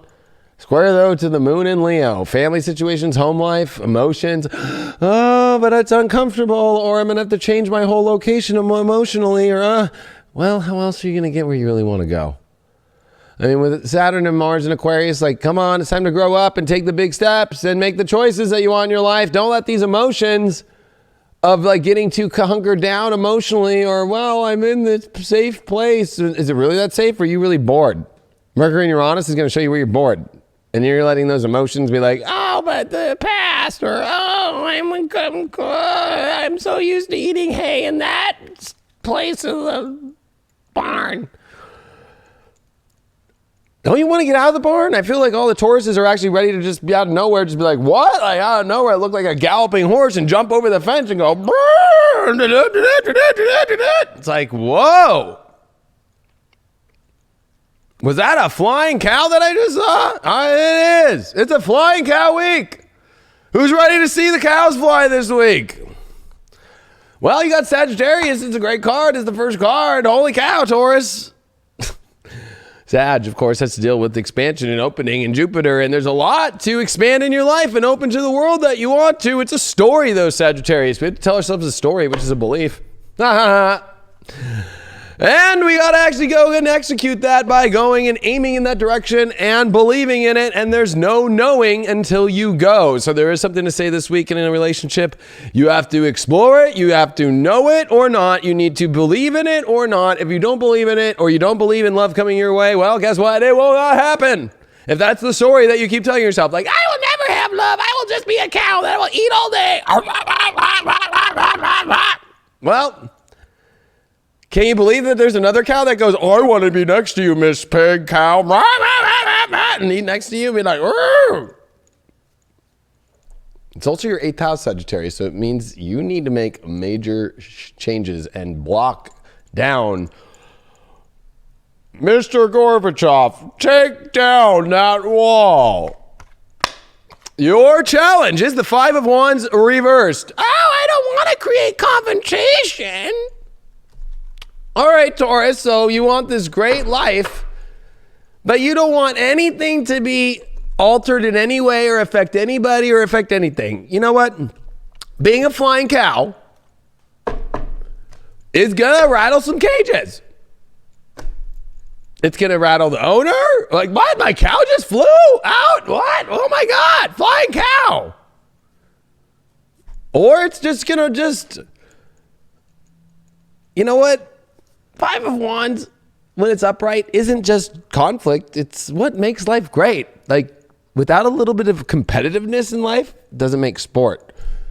Like, I think that you're just afraid of like making a move, and you know what? I think that this is your issue, is like you're trying to find the belief in the story where it's like, this isn't going to affect anything in my life at all or anybody, or it's like, well, good luck just sitting there and not going anywhere and aiming all day. And you know, it's like aiming to please while not getting anything that you need. You did pull the protection card overall, so you're protected through this. I think that, you need to realize you're more protected to go in the direction that you want. I think that there's an illusion here that if you cause some sort of ruckus or you cause some sort of change in your life and relationship, or you make some changes in your own world, especially about exploring something more, it's almost like you need to realize that everything's going to go fine. I think that your illusion here is definitely that it's going to rub a bunch of people the wrong way, or that you're going to be a hindrance on other people. Guess what? You're a hindrance on the universe by not doing what you want. You're more hindrance on people, because then everybody's sitting there waiting for the cow to fly and you're not flying. You did pull the 3 of swords here. This is the heartbreak card here. This is, you know what? You're going to get heartbreak by not showing up to the competition, not showing up to being the flying cow, not showing up to, you know what? Every situation in life that's good is going to cause a little confrontation. You get a new job, guess what? There's going to be somebody there like, who the hell is this person coming into the job? And you don't even know them yet. Maybe your parents don't like it. Like, well, I don't know if I want you working for a company that's in that industry. You know, our whole family is doctor lawyers. I mean, anything that's great in life is going to come with something that's going to cause some sort of like, okay, it's going to rub the edges a little bit, but guess what? That's how you know you're going in the right direction. Especially the Sag card. Come on, why did we get this? 5 of Cups. You are depressed. You're in a sorrow place, and you're missing out on a lot of feelings. But you need to realize that you haven't lost all feelings. So you're like kind of like melancholy. But there's something to say that when you actually go on the adventure and fly like a cow to see what's there more and take a little bit more emphasis on expeditions and exploring, then you know what? You can let go of these emotions that feel very like low, when really it's just that you're at a time where you're over it. But are you going to I love the 5 of Cups, because the sorrow is just continuing to watch the cup empty. It'd be like right now if like, you know, I had a Sprite that fell. Then be like, oh no, my Sprite fell. That usually happens for 1 minute, not even a minute, like 22 milliseconds. And then I'm like, let me just get another one. But that'd be like watching it and like having some music in the background, being like, and like having like, I don't know, like, you know, da da da, and like, oh my gosh, look at it fall out. It's like, are you really going to just sit there and keep looking at all the things that you're not having and that you've lost? Well, the thing that you've lost is that you're not doing anything you're just focused on the nothingness instead of the fullness of life. You got the 8 of Pentacles as your protection. So guess what? You're protected, because you're only going to be protected though if you actually go and do the work and start to create the happiness, the love, and the life that you want to have. That it'll be around all the time, but you just got to step into the zone, step into the Slim Jim. That's it. That's all you gotta do. It's your birthday time. Like, come on. This Venus square Neptune, self-worth issues and what other people are going to think, or, you know, what other people think about you. That's your issue. And that could be physical, right? Oh, I don't know if I'm, good enough and other people are going to like what I think or what I look like when what they think. Who cares? Who cares what anybody else is going to think? All you got to care about is fucking what you want. Like, come on, you're a Taurus. Like, do you think Tauruses actually care about what other people think? Like, yeah, look at my car, how nice it is. Fuck yeah, like it feels good. Well, why are you then doing the opposite right now? Like, oh, well, I really want to do this, but I'm worried about what they think. They'd be like, I'm really worried about what my mom's going to think if I buy this watch. And it's nicer than hers. It's like, she's probably going to like it. And if she doesn't like it, then you got a weird mom. You got Jupiter in Virgo, another Jupiter Virgo with the 11th house. Wow. That was I think our collective, or I forgot which reading. We just had this recently, but I think that for you, come on. It's time to expand into a better life, into a new exciting world, instead of keep detaching from a life where you're not adventuring. All you keep adventuring is the same reality that's not going anywhere. It's like, I feel like Tauruses are just like stuck in the same place. That's why you have to pull a flying fucking cow this week. We better see that cow fly over the fence to get to the love life that you want. If you're not ready to fly over the fence, well, enjoy just sitting in the same place.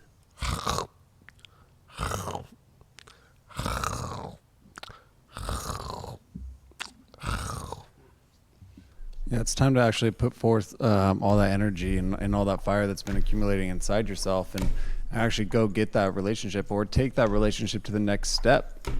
You can't just extinguish that flame that's burning within inside you. Even if it's not working out as fast as you thought it would be, it's still there, and it still has potential to, to grow and to expand into something beautiful. So share yourself fully, whether that's with yourself or with a partner, but share yourself fully and let yourself take those steps into that new life. Yeah, because there's a great new life here.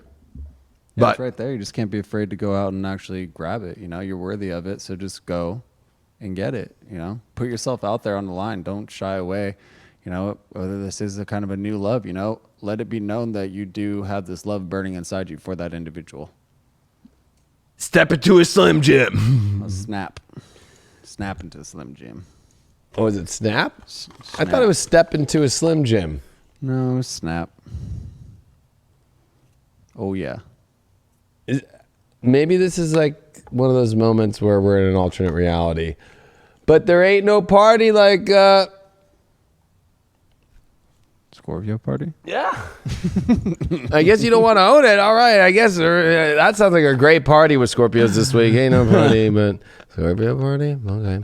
All right, Scorpio. Like, good luck with that one. There's your reading. Like, hey, babe. Ba, ba, ba, ba, ba, ba, ba, ba. Ain't no party like Scorpio party. Oh, my gosh. Woo. It better be a party, Scorpio. This is like, out of all the signs, you have all the planets in the relationship house the most. Oh, yeah, baby. So, but with Mercury, Uranus, they're coming on Thursday with the square to the moon in Leo. Woo! Woo! I know that it's time to upgrade, but are you going to try and control the upgrade?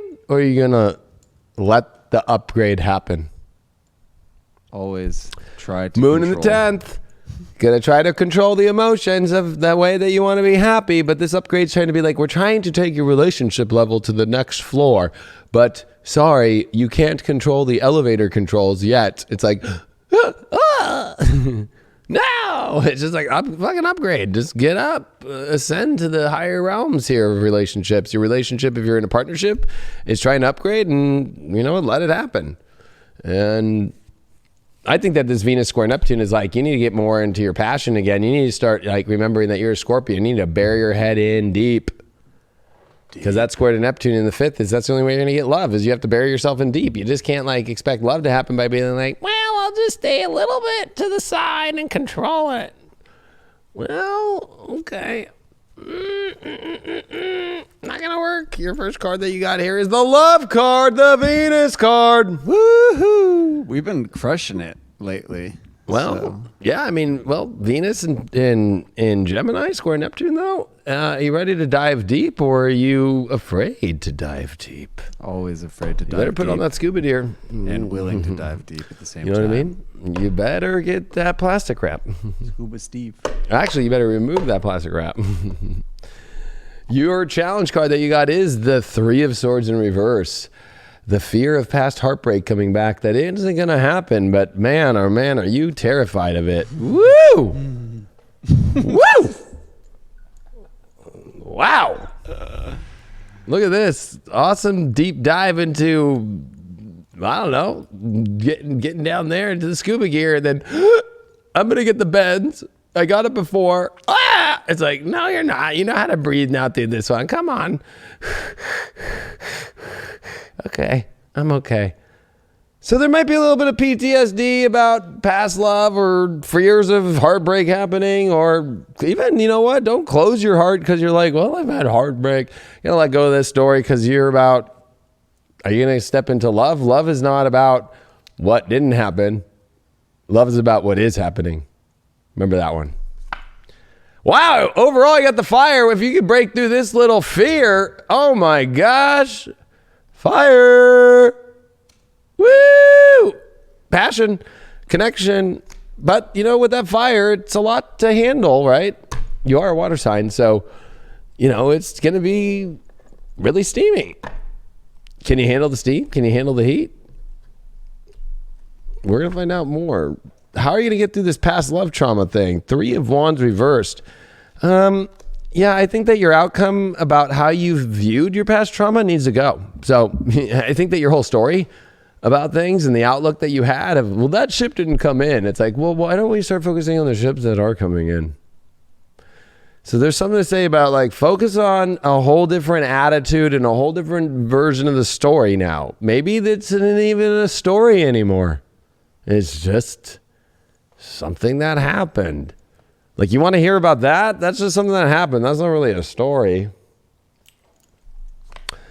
You pulled the Three of Pentacles with that love. It's trying to build something of a great new stature. It's trying to build a new sculpture around people who have similar energies and have the same common understandings and plans.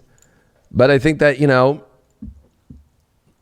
you've got to show up to this one and realize that it's not just you, it's other parties involved, right? That are about building this great love. So, you know, you can't be in an independent game for love. You've got to realize that it's you working with another person, at least. Sometimes it's love triangle shit. I'll be honest with Three of Pentacles. But, you know, maybe it's like, okay, like, that person's like, you know, let's not make that person part of this. Like, you know, like, we're going to do this. So this is definitely trying to build something beautiful here. But why'd you get that fire? Five of Wands reversed. Ooh, are you afraid to step into the passion because you don't want to create any conflict in your life? It should be sport, right? So it's almost like, are you going to sit on the bench? Warm some pine? Or are you going to get out there and, might be a little scary, but hey, that's where the lights are. That's where all the cameras are. That's where all the people are in the bubble stadium, and everybody's got a mask on. Imagine being in the future like, yeah, go Angels, go. Go Angels, go. Oh, let me take off this mask. Go. That's where you're going to hear, or that feeling like you missed out because you're afraid and you didn't want to cause any interruptions in your life or cause any, you know, oh, this might be a little bit conflicting. Like, it's like, well, it might conflict the schedule or the life or the way that's really not there. How funny that Taurus, your opposite sign, and you both pulled Five of Wands reverse. So it's almost like Taurus, Scorpio energies are like, come on, like, you're going to have to, you know what? There's going to be a little bit of edge here. Don't be afraid of it. Your Astro dice are 5th house, Sag, Moon. Well, this is about believing in a new emotional, happy love story. It's all about your beliefs, though, and the emotional stories that you're willing to say about love. Wherever you're at emotionally about love, and the story that you're telling emotionally is how far it will go, or how it will go exactly where you feel that story always keeps going. So you got to be open emotionally to love. Keep the door open. Don't close it, because then you won't get nada. Yeah, and I'm the first to admit or to even discuss the traumas that I have and that I've been working through when it comes to relationships. And, you know, it just takes time, but you can't just fully shut yourself out. You do have to be open to that growth, you know, and even if it's just like a relationship that kind of is a filler, you know, that helps you kind of get over those traumas. There are like these certain situations where you meet individuals that come into your life. They're going to be super beneficial, whether they're going to be there for a long time. They serve that purpose, you know, but if you're afraid to even let anybody in, you're going to miss that. And you're just going to keep residing within yourself and kind of wallowing, you know, in that pain and trying to work your way out of it when, you know, sometimes you need a partner to help you get out of that. You can't always just figure it out by yourself, and you can't always just, you know, magically make yourself feel better. It takes time, takes pain, takes energy to work yourself through those struggles to get where you need to be. But it's there, you know. We have it within ourselves. You just gotta believe sometimes. Wallowing. You know why? Because there ain't no party like a Scorpio party, Baby.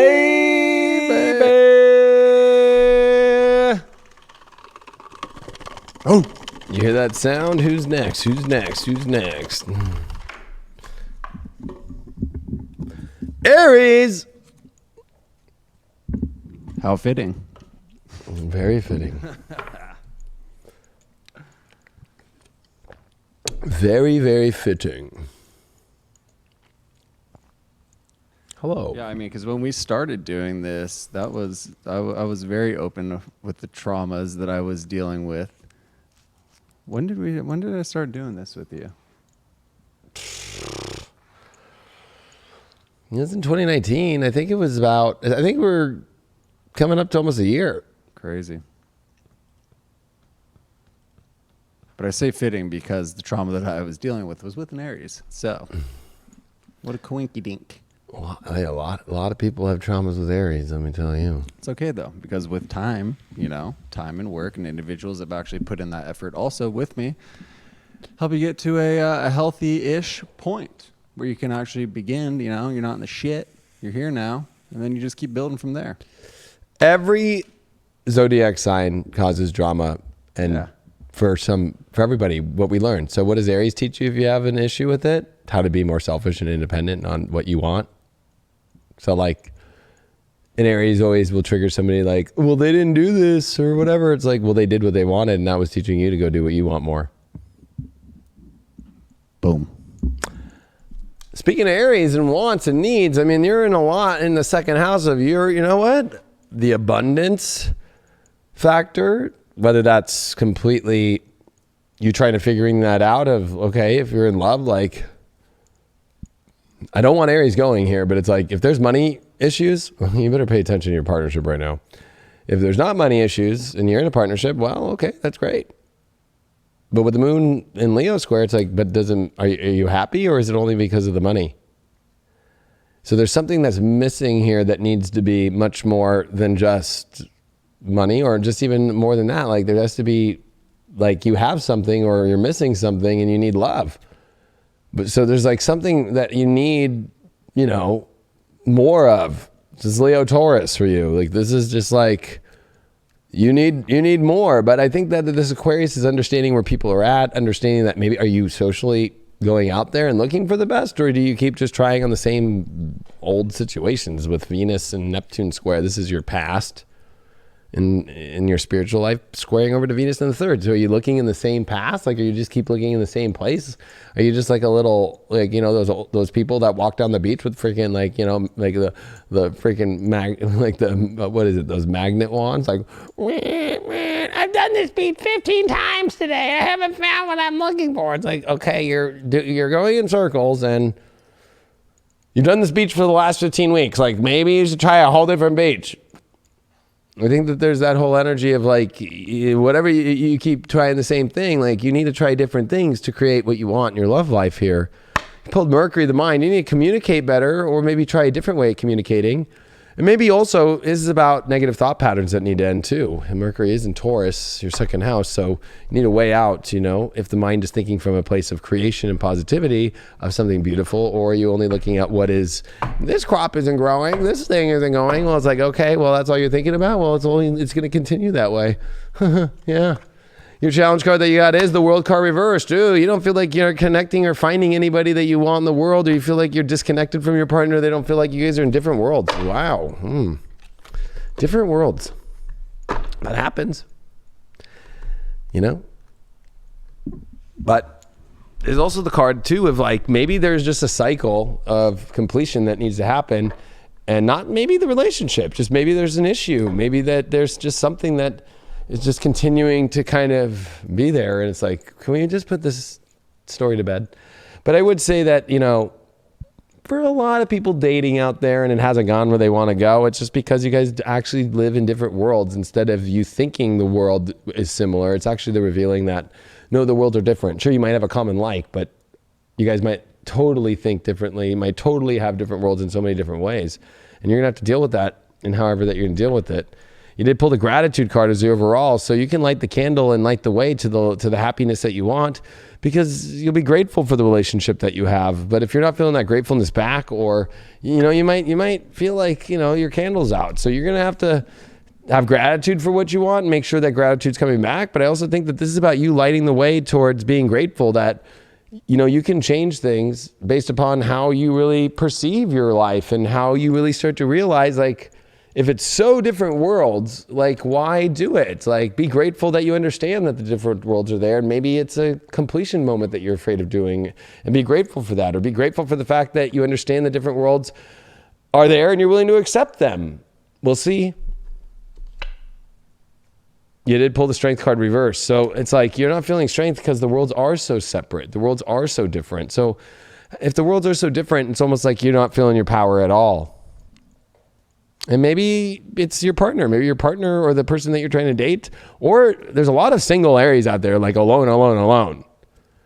And it's like, maybe there's this part of you that just keeps like looking in the same world that you have no more strength because you think there's nothing else out there. Well, it's like, you need to expand your horizons more. You need to look differently. You need to look at a different world. You need to have the confidence to look in a different world.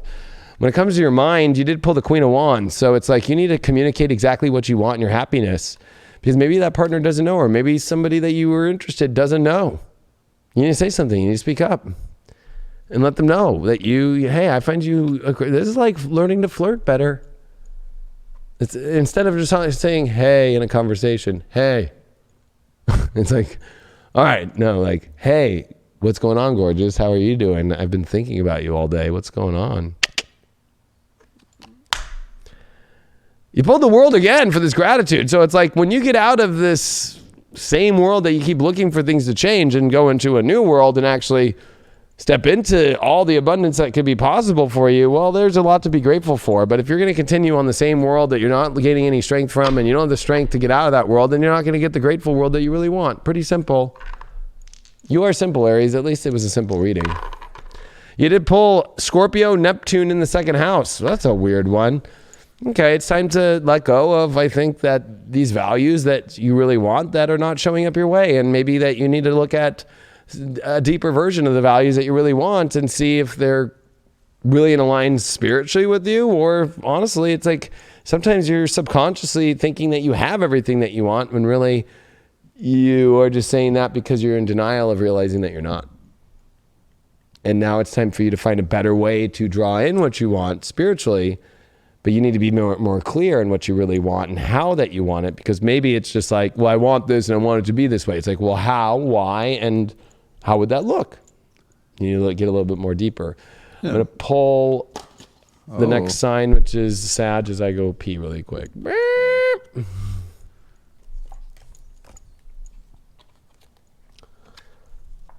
I'm putting the cards away. I'm peeing. I gotta pee. Yeah, so I want to talk about finding the passion, because I think that applies to the Aries, and I think that applies to all the signs right now, is really trying to find that spark within ourselves that's going to allow us to kind of transform ourselves into this new life that we are living. with these new individuals that are surrounding us. It might be hard to kind of think about even bringing someone new into the picture, but, they are there and they might be looking for you. They might be looking for you, and that's a great thing. That's a great feeling to have. It's that feeling of hope. It's almost, the manifesting or that belief that you can have what's right for you. We're all worthy of having that greatness. And, sometimes it doesn't always look like we want it to. Right now, we're in the type of situation where things just don't look right. Things just don't feel right. But the truth is out there still. There's that individual right there that's going to be that perfect fit for you. But it's really important to take that time to kind of, transcend the limitations that we've put on ourselves or this belief system as to how we need to go about ourselves, how we need to go about this life, Find that passion of when you were a little kid. I played the trumpet in the 5th grade, and I just bought a trumpet. I'm picking it up tomorrow because I'm trying to spark a new passion within myself. I've been painting a little bit. I've talked about that. Kim, she does this artwork that's on the stages. It's right behind me. There's that free painting series on High Vibe called There's an Art to Life where you can learn to paint, and that was a great kind of spark that passion, spark that happiness within myself again, because I hadn't painted since I was a little kid because guess what? I thought I wasn't good enough to paint. But going over those classes and kind of working with her and talking with her, it's like letting go of that, ego, even though ego I feel is very important, when it's under control. But like thinking that you're not good enough or that you can't create something beautiful when really you can. And that has to do with your life also. Okay. It has to do with the betterment of yourself. At times we might not feel comfortable in our own skin. That's always going to happen. That's a part of life. But it's becoming comfortable with that, it's becoming okay with not necessarily being like, all right, I'm not in the right situation or I'm not feeling that great right now. And it's okay. Why is that? You have to look at yourself fully. Okay. You have to look at the partners that you're with, the friends that are surrounding you. Are they actually benefiting your life? Are they adding to the healthiness of the lifestyle that you want to live? There's a lot of questions. There's a lot of individuals that maybe are in our lives that we're not going to actually just cut them out, but maybe they're not worthy of having the complete time and attention that we've been giving to them. It's plain and simple.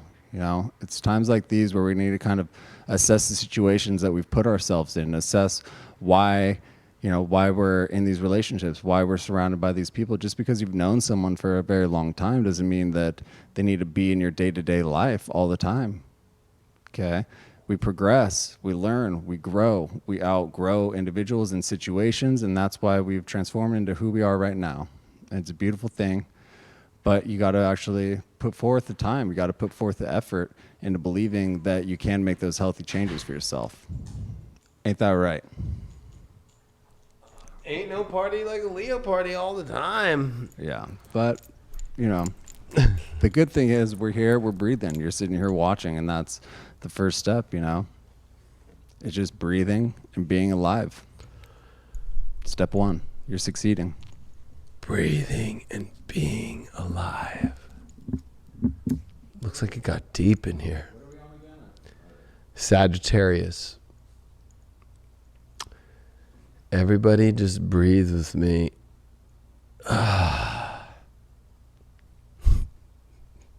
There you are. Meditation with the Leo King. What are we doing for dinner? What's next? Oh, shit. Okay, Sagittarius. It's 6th house time. I know it's not the most parties of all time because you're having to clean up your life, especially clean up your love life here. We got Swiffers. We've got iRobots for vacuums. When this moon in square to all this Taurus, Mercury, Sun, Uranus conjunction, is you ready to expand your life, or is that where you just keep thinking it's expanding, but you're not realizing that actually the foundation of the reality is not going as quality as you think? It's like, oh no, my life has gone better, but really it's like false reality. It's like a false reality, really. So where can this reality turn to a better page in your love life? Are you ready to actually go to the reality? Or is it just avoiding it by just being hopeful? Because especially with the Saturn and Mars in the third house, it's like the environment needs to change. It's boring. It's like the same repetitive cycles. And when you see that with all this Taurus stuff, it's like, okay, Sag is like, maybe you're actually starting to realize that maybe you're just kind of like in the same repetitive place and you're expecting this glorious thing to happen, but you have to actually exit the ride that's in the same loop. I mean, let's take these nodes leaving, for example, this week. The South node's ready to come into your sign next week. So this is the last of the Cancer Capricorn stuff. This is dealing, of course, with that South node in the second and that 8th house. Like, you need transformation in order to get the motion you want. Like, you're trying to control how it's all going to be in your life, and to, you know, it's like, go towards passion, go towards the emotional needs. Don't try and like hold on for dear life to things in your life that are the cycles that you hate. Come on, it's time. It's time. Your first card that you got for this week, Sag, is the 8th house of endings and beginnings. That's, I mean, gee, Merry Christmas. Well, this card has to deal with edge, passion, desire, but also what is no longer serving you in your life. So maybe, you know what, you're in a toxic relationship, or you're really want somebody, but are you ready to make that big change, that transformation? Or you're in something where you're not receiving what you want at all, and the relationship has turned dark because it's almost like you keep hanging on when you know, like, any minute if I keep hanging on this, the rope is going to go and I'm going to fall into the nothingness. But really, maybe it's that moment when you fall into the greatness because, gosh, you got off that weird ride. This is definitely going to be about your deeper needs and whether or not they're being met. And if they're not being met, you need to go after them. And if they're being met, then there's nothing to worry about. But this is saying that in some sort of fashion, they're not. Because you got the Temperance card as your challenge. Ooh, it's not as beautiful as you think you might think, especially for those like in partnerships. It's like this is like a cycle that's not turning out the most beautiful, naturistic, beautiful form of an angelic earth that you would ever think, because of your obsession or continue to stay if you're in a relationship, or you want this beautiful thing to happen and the challenge is not happening because you're not willing to make a change in your life to go towards to receive the things that you want in your life. You did pull the overall card as the knowledge card. So it's like, you want to turn the page in this book? You want to learn more? Well, you got to go turn the page. So whether you turn the page towards a change of a new direction, or you turn the page to a new story that might be one that's different than the one that you're in. But overall, it's saying like, okay, you're not going to know unless you know. I mean, there's something to say about trying to stay in the knowing and that you already know everything, when this is trying to say overall, like, no, you don't know everything. There's a lot more out there. And I like how this book has blank pages, meaning that the only knowledge truly is when you write in the pages, because we write what we know in pages. And there's a lot of blank pages here, meaning that, you know, there's something overall that, you know what, we need to fill these pages in with something different, because obviously they're open and the pages that are written are not open because you don't even want to be reading that anymore. Ooh. You did pull the 8 of Cups in reverse. You're afraid to leave fully the challenging life of the beautiful world that you want. You're afraid. So I'm going to rephrase this. You're afraid to just finally say, I'm over this life that isn't beautiful. It's like, that's weird. But maybe that's why the 8th house finally showed up, which is like, I am the Grim Reaper. I will cut it out for you if you want to. You know, it's like, no, I want to keep avoiding that. It's like, oh. So this could be a very feeling of empty week if you're not. It's like an 8 of Cups is always like, I feel like I still need to go back and see if it could just be and turn out the way I want to by not having to do anything and just having it naturally work out. Well, your challenge is that this thing is not naturally working out, the single life the way you want to, or the relationship that you want to work out, because you keep turning back around instead of piecing out to a new direction. You're just like, no, I'm going to turn around and keep looking. Maybe there's another. It's like so obsessive. It's like looking at like a dead snail and thinking it's going to just one day get up out of its broken shell and just start going towards you again. Like, no. The 8th house pulled up because of the Justice card. Uh-oh. It's time to finally make a verdict in your life. Do you want it or do you not? Simple as that. Or are you getting what you want or not? Are you going to be guilty of accepting that you're receiving nothing and you're going to continue to stay obsessed and stay? Or are you going to finally get the verdict that I want something and it's going to require me to make a big change and face my fears and do something different, and I deserve that? If you want to go on Judge Judy and battle it out with Judge Judy for, you know, a bubblegum machine that you can't leave without, even though you want way more things in life, well, then have your bubblegum machine. You know what I mean? 7 of Pentacles upright. So when it comes to writing these new pages, it's like, yeah, it's going to take some work that'll actually pay off. This means that with relationships, it's almost like, you know what? Like, put in the work, put in the effort, put in a place of the pages that you want to write. But again, not ones where it's like, oh, wait, hold on. I'm going to turn around, keep seeing that these things are going to turn another corner for me when it never turns a corner.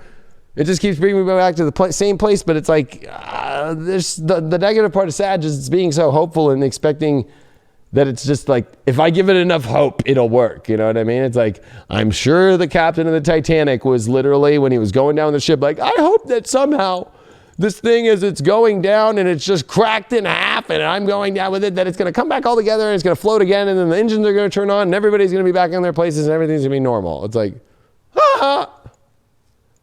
yeah, okay. Ooh, Titanic moment. Get on the life raft or not.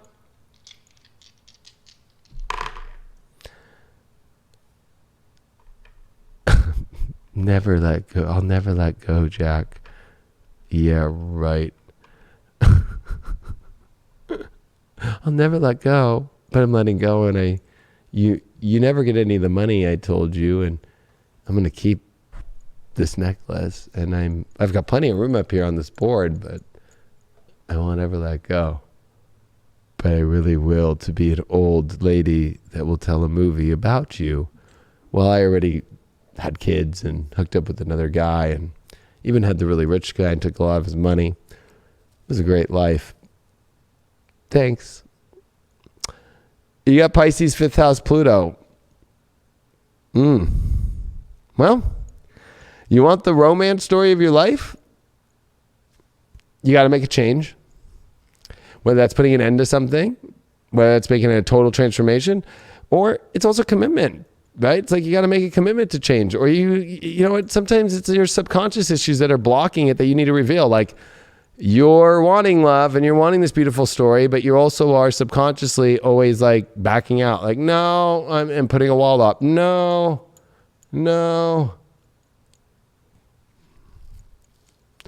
Or you're in a delusional love relationship that literally you're obsessed with and you know it's delusional, but somehow you can't get rid of it. It is an addiction that's really bad. So, are you ready to have an intervention this week with me, Sag? All Sages, whether it's in a relationship or not. And are you ready to have the intervention to actually have the true love story that you want in your life? You have to let go of the subconscious blocks to that happiness. You have to let go of the delusion and step into the true dream here. Instead of it being a nightmare, Pluto in Pisces is a nightmare, especially when it's really not love and it's like the false love. There's nothing worse than a nightmare of a false love and being addicted to it. Or you blocking out the love that you can have and you realizing that you're just the one who's scared to have it, but that's what you yearn for so deeply. It's like, wow, that's kind of hard. Yeah, I think it's time that we take that book that we've been reading about our life and just start ripping pages out and burning those things. Because just going back Dang! Yeah, I mean, well, just going back in and rereading chapters, about your life that, are not putting in the great state, you need to rip those out so you can just keep rereading the positive aspects and building on those. We don't need to continue to look back at the situations that aren't necessarily helping. You read them, rip those pages out, burn them, and send them out into the universe and learn from those lessons. Don't need to keep rereading them. Just learn for them and move forward. Boom. You got all Scorpio. I think it's time to take those pages and just burn them. Burn them. Not the whole book. We don't want to burn no books here.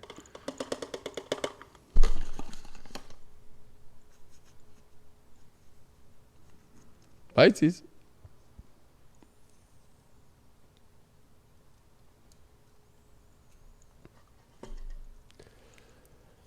We've been ripping through. There is 3 more signs left. Boom. Making moves. Doesn't look like we're going to hit the 2K tonight. Not tonight. Not tonight. Maybe next week.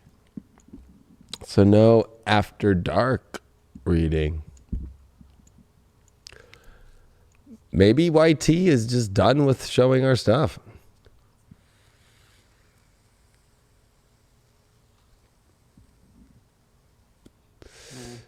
I mean, to go as crazy numbers as we did and then to just fall off like that in 1 week and now completely even in this show, which for months has just been doing 2.7 thousand people live, to where it's just like,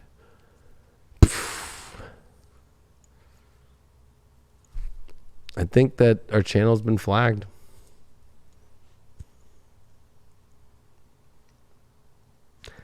Wah, wah. Well, have you been flagged, Pisces?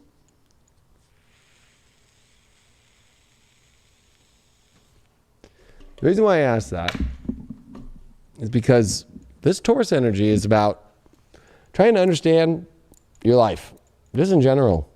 Figure out complex issues. And especially in relationships, trying to communicate complex things or understanding what you really want. I think that you might be just totally well, no, I want this and I want that and I want this and I want that. And it's like, whoa, whoa, whoa, whoa. You got to focus in Taurus, because Pisces need to actually know exactly what they want, because they'll flounder. Are you flounder? Flounder. Hi, flounder.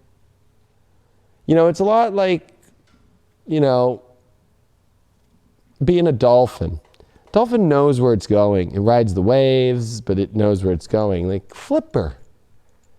Flipper seems to know what's up, having a good time. But Flipper also is pretty understanding of how Flipper wants to be. Flounder flounds around. And with this square to the moon in Leo, which I'll be honest, this is not the most fun for you, is reality. The reality checks of, is your reality making sense in love? Or just even, I'm going to be honest, I'm going to take it a step deeper, Pisces. Is this reality working for you at all? Is it giving you anything that's making you feel like Flipper, or is it more like Flounder? And I think that with Mars and Saturn in your 12th house, yeah, anything that is not of the highest order in your own life personally, it starts with your own spiritual guidance first, and anything that is dark, anything that is a little bit taking you into the outer realms too far and weird and secretive and all that, that's got to go. In order for you to have a reality that's going to be the love and the happiness of Flipper. But I think that when it comes to relationships, I think that the big deal with this Venus in your 4th house square Neptune, now you're in your own sign. Guess what? This Venus in Gemini is your 4th house. Emotionally, it's like you're searching for your emotions of where in partnership, and it's are you living in the right place? Do you have the right environment of people around you? This is Pluto, Jupiter, right? In Capricorn, we just had Pluto retrograde. Hello? In your 11th house, realizing, you know what? I'm not around the right people at all. I'm around a bunch of flounders. No wonder I'm flounder. You pulled the Mars card. It's time to take some action in your life and do something different, because I feel that you've been in a place of inaction. I think that you are lying to yourself and saying, oh no, I've been taking action. I've been taking action. No, you've been kind of floundering. So, you've got to take much more force about what you want in your life and the new direction. Or if you're in a relationship, it's, we need to see where this thing's going. You need to push something forward here. You got to identify, especially with Mars, where is the relationship going? What relationship do I want? Like, you know, you can't flounder around and be like, well, I'm in that and I'm kind of in that and I'm, you know, or I'm in my relationship and I really don't know where it's going. It's like, you need to define where it's going. What is this? What is this? Well, you pulled the Ace of Wands as your challenge card. Yeah, you're in a place to where you want a new story, but a new story ain't coming because you're floundering and you're not taking action and not identifying what you want. You're not taking that fiery wand and going, yes, that's what I want. It's like the Olympic torch. Like, I am going to light the way towards the love life I want. But the challenge is you keep going, I don't want the torch. Can somebody else grab the torch, please? I don't want to have to run and take action and go on the field and do it. It's like, oh, man. Okay. Flounder, give it to Flipper. Flipper's like, pops up the torch and it starts going. It's like, man. I used to watch Flipper as a kid. They call it Flipper. Okay. Transmute. Look at this. Your overall card is, you know what? You're a snake that needs to shed everything off. You could even be dealing with a snake who's dirty snake. And overall, it's time to get rid of this snake. But I think that this is the snake within you. It's like shedding your own skin. You got to like, this flounder skin has to go. And Flipper comes out. I think it's a good week. I just think that you just got to like, you know, it's like you're wearing, you know, it reminds me, and I don't think we'll ever see them again, maybe with CV, but, you know, when they put those like people with signs and like they have to wear an outfit and be like, come over to this store. Like, that's kind of you right now in a flounder outfit. Like, I don't know why this store, but I'm here. Like, hi. It's like, can you take off that gear, please? And like, get out of this and let's go to where you want to go because you're floundering here. I'm going to keep saying flounder till you get bored. You're so upset with me, Pisces, of saying flounder because you're just floundering in a relationship. It's the same thing. You think it's wonderful and great when, you know, it's like you're missing a lot. 4 of Pentacles reversed. Wow, and when it comes to your real true happiness, you just don't feel like that you can have it at all. That's the issue. Is like, or you just choose not to have it. It's like, you know what? I'm okay with it being shitty. I'm okay with it being as, you know, it's not all that I really want, but I'm okay with that. No, 4 of Pentacles is like, in reverse, it's saying that, yeah, it's like not trying hard enough to have and focus on what it is. Also, that you just you know, it's cool. I get it. You're a Pisces. You go with the flow. You just like keep chilling out. But this is like the most opposite reading of chill out I've ever seen in my life. It's like, no, what is it that you want? And what are you going to hold on to? And that's going to give you the power to go, you know what? I'm going to take a move towards what I want in my life. Well, you got the Queen of Swords. You got to be, you have to communicate and you have to be extremely clear on what you really want to have and take action towards in your life, because if you do, you'll get it. But for some reason, there's this part of you that has to step forward and go, I am going in this direction. And it might be like, whoa, like people might be like, whoa, this is like, what happened? This fish is swimming in a whole new direction. Yeah, because you finally are figuring out in your mind and like focusing on a direction and going towards it.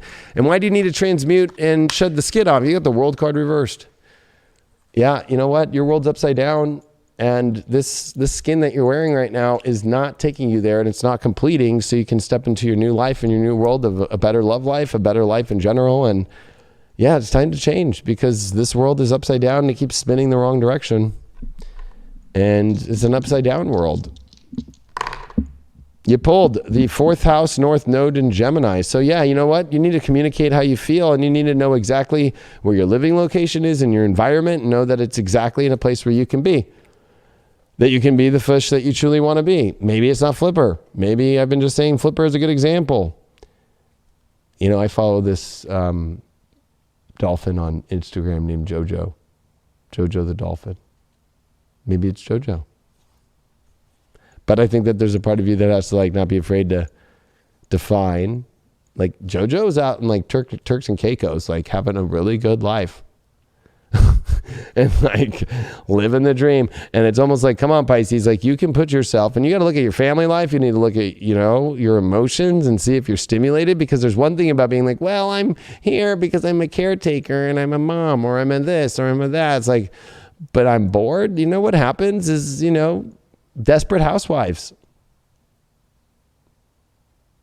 That show is coming near you to play in your living room. The more you keep denying the truth of what you really want to feel and have in your life. Yeah, I think you hit the nail on the head when it comes to shedding and not being afraid to transform this life that you've been building. We always have to adapt into new situations that happen, but are we actually going to do that? Are we going to allow our life to morph into a new avenue that maybe, we thought that we had full control over the situations, and we realize that we don't? It can be scary, but you can never be afraid to adapt into new situations, because that might bring an extreme new, beautiful new opportunity that you never even thought, because you were trying to control a situation. When you try and control a situation, all you get is your hands on the controls. And it reminds me of going to we call it boomers now, but it used to be like Bullwinkles or Piles Park or game places. It was a lot more fun to race other people than to just race the computer. Right? But then there was always that friend where you were like, I know they don't race that good, so I don't want to sit down next to them in this car. Remember, it was the Daytona game. I don't want to sit next to them because they're just going to always miss the laps, and it's not even that worth it. So I'd go find the friends that were good at games. Or if I was going to go play Time, what was that one? Time with the, Time something. Time Cop? No, it was a zombie game. It was Time. I don't know. It had the fake gun, just pew, pew, pew. Time police. I don't know. Time something. Yeah, if they didn't know how to play the game and use the pedal to back themselves out and then come back in, why am I gonna even do this with you? Gee, man. Or mini golf. Fun game. And unless I'm on a date, then it's whatever. You can take as many swings as you want, darling. I will just watch you take as many swings as you want. It's okay with me. But if I was actually going to go play mini golf for serious, I'd be you know what? I don't really want to play with that person over there that's every time they hit it, it's going the ball into the lake with the windmill. Okay, all right. That's really fun. And now we have to sit here and wait for you to do that. And look at all these people behind us. Again, if I'm on a date, that's fine with me. If you want to go, let's go in the windmill and look for your ball. Time crisis is what someone Time said. crisis. Thank you. Virgos. Shout out to Michi. Virgos. Hey, Virgo. Hey, Virgo. Hey, Virgo. Hey, Virgo. Hey, Virgo. You ready to take the...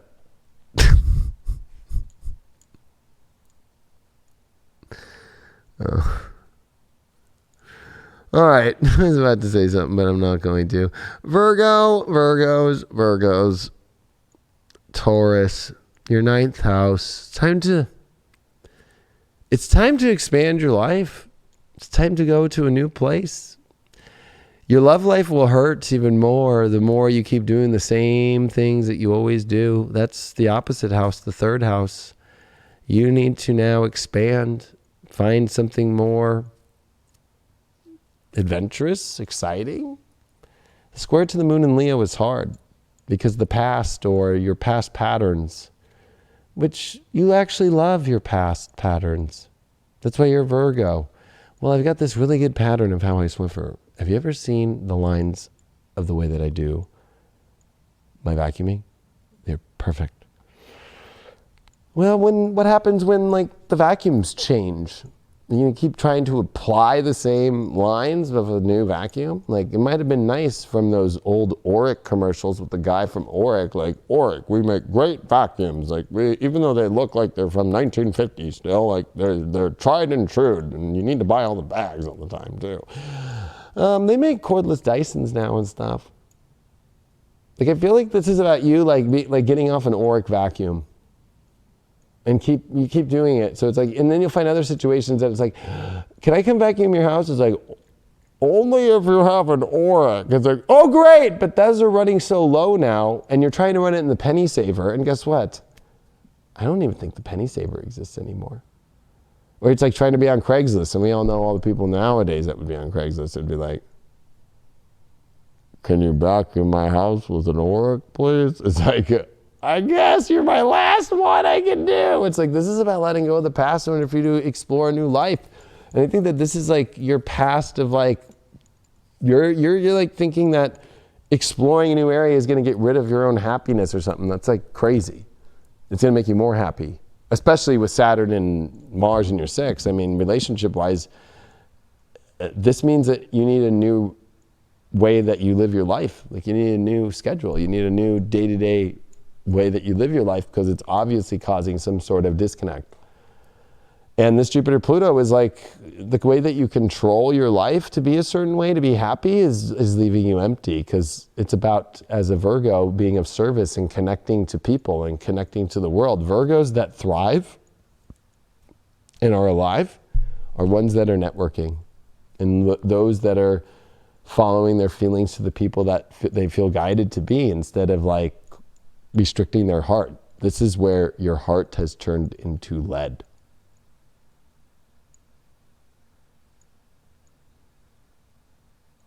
The last week of the South Node and the 5th. Are you going to continue to have a lead heart?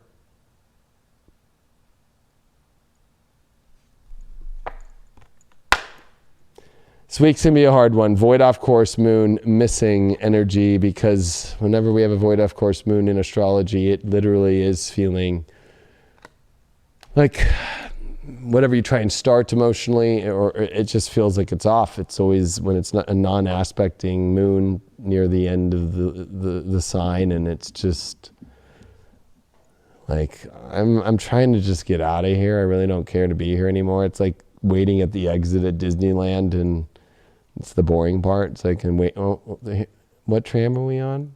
Tram 4, and there's a line. Wonderful. Well, I think that's part of the problem, is that you just keep living your life like something's missing, because you just keep staying at the tram. You're not going to try and have fun. You just are like, I'm used to this tram ride, so I'm going to just ride the tram and then ride it back to the front entrance, and then take the tram back again, and then ride it back to the entrance. Like, you're afraid to enter into the exciting park and experience excitement and expansion and change. Like, you feel like you have to do everything a certain way, right?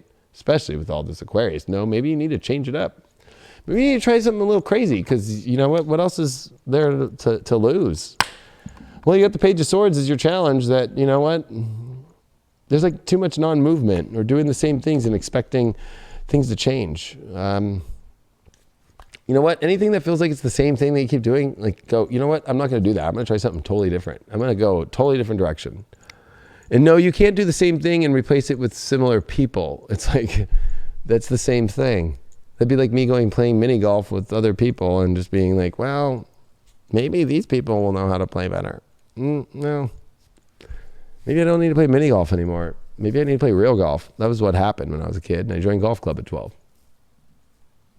Then I just, I think that Page of Swords, though, and is definitely, there's a lot of communication issues, and especially I think that you are not maybe communicating enough, and you're the one expecting other people to communicate, but the truth is that everybody else is kind of waiting on your communication, and you're not wanting to show up for that, and you're kind of thinking that they need to, but it's like they constantly are doing it, and you're not. Ooh. You get the relief card that comes when you start communicating and you start fulfilling your deeper emotional needs instead of feeling this missing energy. And like, kind of, I'm going to be honest, it's kind of like watching, somebody go off into the distance. Like, we really don't want to watch you do that, Virgo, but there'll be relief when you just face the music and communicate how you feel instead of these missing elements, and try new things and explore new things. And even I love how this Page of Swords is your challenge. It's like, look at this freaking flying cow, by the way, how funny. Just flying in the universe behind it with a butterfly, like, brrr! Like, there's a leap here that you're afraid to take. You don't believe cows can fly? I do, especially when you pulled the 3 of Cups upright, which is social. You need a social life. Are you around the right people? Are you having fun? It's almost like I think that you've denied yourself of like also for love, you know, doing social things. Sure, I know there's social distance and all this kind of things, but like I think there's a deeper part of this to this. It's like you're afraid of just truly expressing yourself. I love this version of the 3 of Cups because it is Botticelli's Venus, and she's just like at the party naked. Like it's kind of funny. And she's just chilling there, and she's just like, everybody's down for her. She's confident in her feelings and her expression. And I think that's your issue, is you're not confident in your feelings and your expression at all. You feel like if you do something that it will trigger other people. You need to stop that. You got the 8 of Cups reversed. So it's like you're addicted to staying in this missing energy. You keep looking at it like there's something there. Like you almost are like wanting to keep staying in a void with your love life, with your life in general. Like, do you really want to just stay in the void?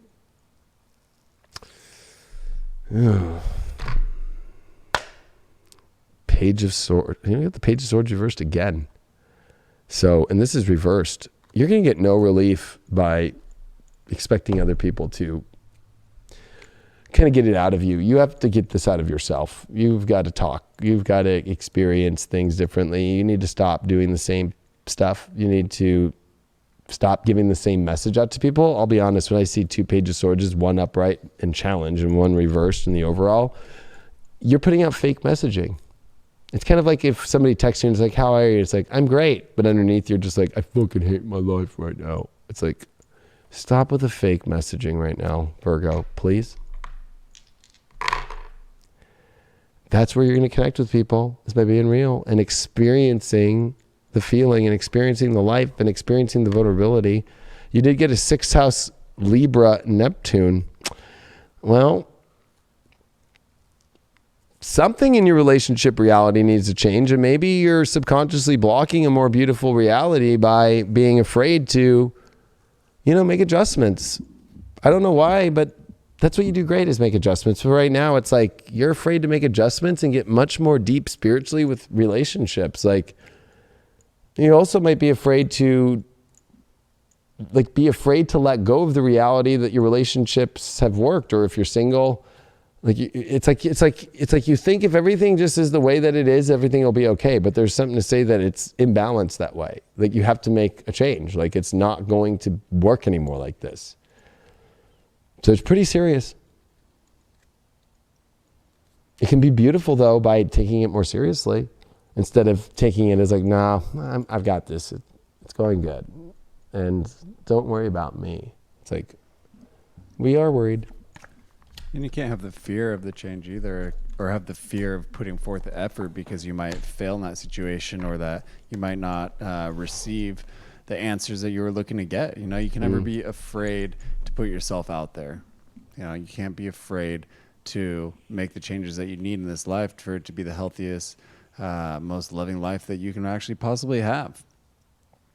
Sometimes we kind of sit back and we get complacent. It's very easy to, just kind of be caught up in the world that's around us. But it's time that we break out of that. It's too long sit there just being stagnant and kind of letting everything collapse around you. And really, it's just like the easiest changes that you could be to kind of just like almost stick that super glue on it. Super glue is very strong. We might think that it's something that, can just apply and just be a part of our life. But really, that could be like the foundation of actually holding everything together. It's something simple as just applying a little bit of glue. Just a little bit of bloop. Just a little bit. All right, last 2, Capricorn and Leo. What's it going to be here? Well, I pulled Capricorn, so Leo's last. Wah, wah, wah. Wah, wah.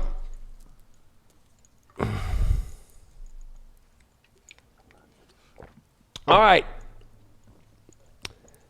Cappies. It's Taurus. It's your happy time, or is it unhappy times? The darkness falls through the night. Your desires are necessary to be happy with this moon in Leo in your 8th house square over to your 5th house of Taurus. Oh my gosh, passion and edge and intensity. If you're having issues with your life about financial, you're not feeling connected, you're feeling lost, guess what it means? If you're having especially financial issues now with Saturn in the 2nd and Mars in the 2nd, or self-worth issues, it has to deal with that you're in connections that are not passionate enough. They are not what you really want. And you have to learn to take a leap. You know, I actually got through a Saturn in the 2nd house transit by actually like finally getting in a relationship with somebody I believed I couldn't be with, that I would never be able to. They were too gorgeous for me or whatever. And actually that gave me the self-worth, and fucking thank God. I'm trying to give you guys some like hookup right now, because this will be a hard transit for the next 2.5 years of Saturn in your 2nd house, about like manifesting money and all that by being in relationships that are just like not that great, not that sexy, not that passionate, just like mediocre. That's your issue, Capricorn. Are you over mediocre? I'm going to just keep it there. Capricorn card, well, your first card is, okay, do you use people for mediocrity? Oh, snappies, did I just say that? I like mediocre, so I'm going to use this. Or, you know, Capricorn's about achievement. Capricorn's about integrity. So, you know, maybe it's time for you to have the integrity of what you really want in a relationship. If it's not the integrity that you want, well, if the person also is not as successful as you want to be, and if you're just blocking yourself, because Capricorn loves to block things, right? Like, let's restrict. Are you restricting yourself from what you want? I think that's a big question. Wow, your challenge is the Knight of Swords. You're afraid to have a knight in shining armor or a princess in shining armor just come and save the day and come into your life quick and fast and swift and whew. That's the issue. You're afraid of quick changes. You're afraid of something changing. You know, you want to have control. But you desire, I think, especially under this moon in Leo, square all this 5th house stuff, guess what? Yeah, you want something quick and change and intense, but you're challenging that. Oh, your outcome is stormy. Ooh, it's going to be a wild week, choppy waters, but you know what? Sometimes it's through the storm that we have the greatest moments in our life. I think that you need this edge in your life, and you're afraid of it because you're already in stormy water, and sometimes it's like you're afraid to actually face the fact that you're in a storm. You're trying to say that it's calm when it's not. It's a storm. And I think that there's a storm that's brewing because of how much of the storm you're denying, that you're not willing to face. Why don't you want things to go crazy and different? Oh, you got the Two of Swords in reverse. You're acting like you're blind and you don't know what to do, but the truth is you know exactly what to do. You're just too afraid to execute what you want. You're too afraid to ask the person that you want to date out. You're afraid to tell the person that you've been dating that you're really not into them. You're afraid to tell your partner that they're mediocre, like, hey, you're mediocre. You need to change. But you're just acting all like you're blind to it when you're not. Oh, I don't know. I mean, yeah, you look great. That's a storm brewing. Because it's almost, I don't know why I'm getting the whole image right now. It's almost like, how do I look today, honey? It's like they come out in like a clown outfit and they're like, how do I look today, honey? And they're like, oh, horrible. Like, you know what I mean? It's like, what am I doing in this mediocrity of my life? I mean, this is what Jupiter and Pluto are trying to say. You need an explosion in your life of passion and an extreme change of what you want. But this is the last week of the North Node in your sign. I'm going to put the bomb drop on all Capricorns now. You're the sign that got the North Node in your relationship house for the last 18 months. How are you going to end it? This transit. Are you going to end it in mediocrity? Are you going to end it as, well, I learned a relationship that didn't work out, or well, I'm in a relationship, but I stayed in it even though I had all these chances to finally go and change the relationship or change my relationship, who I am in relationships with? Or have you just been blocking yourself by just, well, I want it this way and I want it to only look this way and it's mediocre and this is it. You want to know the answer to your life and why it's not going the way you want to, or you're in a weird place, or you're in a weird place. It's because of who you're choosing in your life right now or who you're with. Capricorn, you picked the Three of Cups. Oh my gosh, you need to go have a party instead of restrict that. You need to go be the achievement of the happiness in your life, the achievement of connection. And that's where you're going to find love. You know, I think that you're with partners that are just like not wanting to have a good time. Pretty boring. Are they reading that Wall Street Journal on page 16 at 5 in the morning? The star card under stormy. Oh my gosh, the storm is coming to literally sink the boat and bring you to the most naked place of your life so you can reconnect with the most beautiful sense of source in the universe and truly be guided by that. So there's a storm coming this week to clear you out. So it'll take you to the right place to find love. But I think you're terrified of that, even though that's exactly what you want, because I think that you feel that you are stuck. And you're acting blind to it when you're not. And you're afraid of something quick and swift that will change things, but even though that's what you want too. What is up with that? Sun in the 12th house in Libra. Oh my gosh, getting stuck in tireless relationship situations that are just over and over and over again, not truly in your spiritual alignment, or denying yourself of the spiritual relationship life because, you know what? Maybe you don't understand. Siri doesn't understand either. I don't understand either. I don't know why that you're just subconsciously doing the same thing of staying single or staying in a shitty relationship. Like, what's up with that? That needs to be figured out this week, because it'll feel like that sun is in fall position and it's in the 12th house. It's like, oh man. Yeah, I liked how you talked about like kind of like stripping down to your authentic self. Mm-hmm. I think it's definitely time to be vulnerable and kind of show your true colors, so that you can be real, be authentic, as to actually what you want to be in this life and who you want to be with. You can't just have up these false walls and kind of projections as to who you actually are, when you're really completely different individual on the inside. I think it is really time to be authentic and be true to yourself, and let the outside world show or see who you actually are. Boom. Because if you don't strip down to your authentic self, like, you are the clown. And then what's going to be in your life? A clown. Leo. All right. Last but not least. Well, Leo's had back-to-back weeks of just crappy readings. Well, each passing moment's another chance to turn it all around, my friend. Yeah, that's true. I believe that's from Vanilla Skies, that one. Huh? Nothing.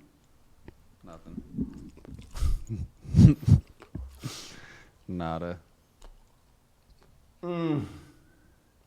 Just catching my breath over here, stretching my fingers.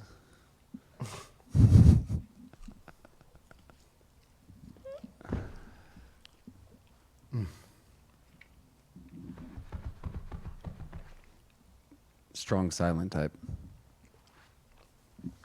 But see, that is right there. Hungry man's got to eat.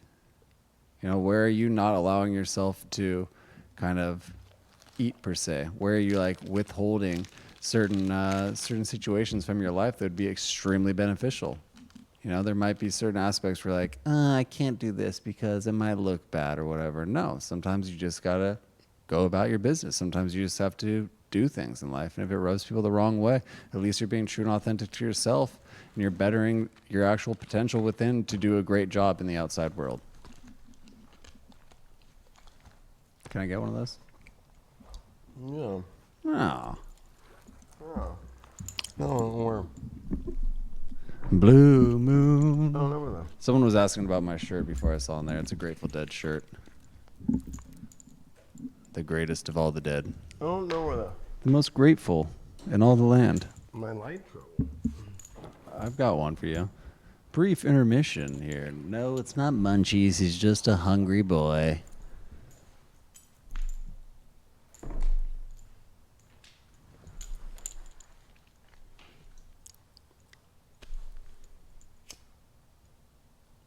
Gracias.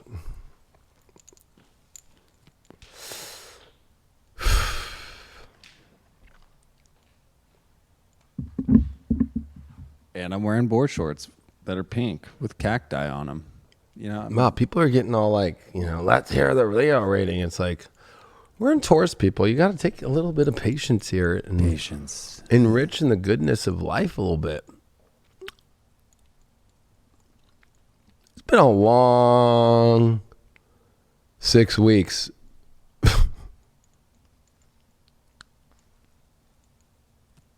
All right, Leo. The universe is looking at Leos.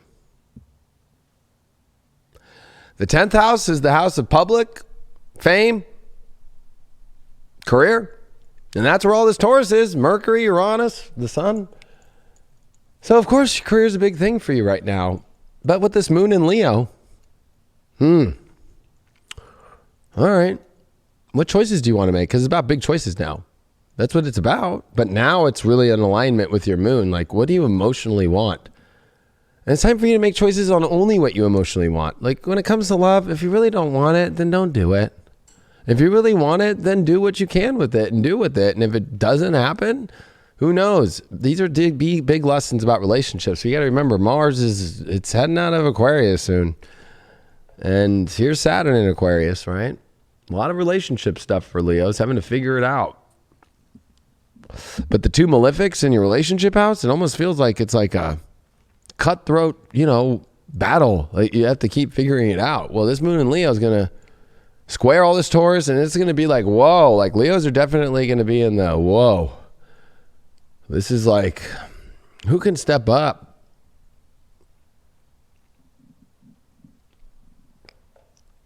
Maybe stop worrying about who shows up and just keep focusing on you.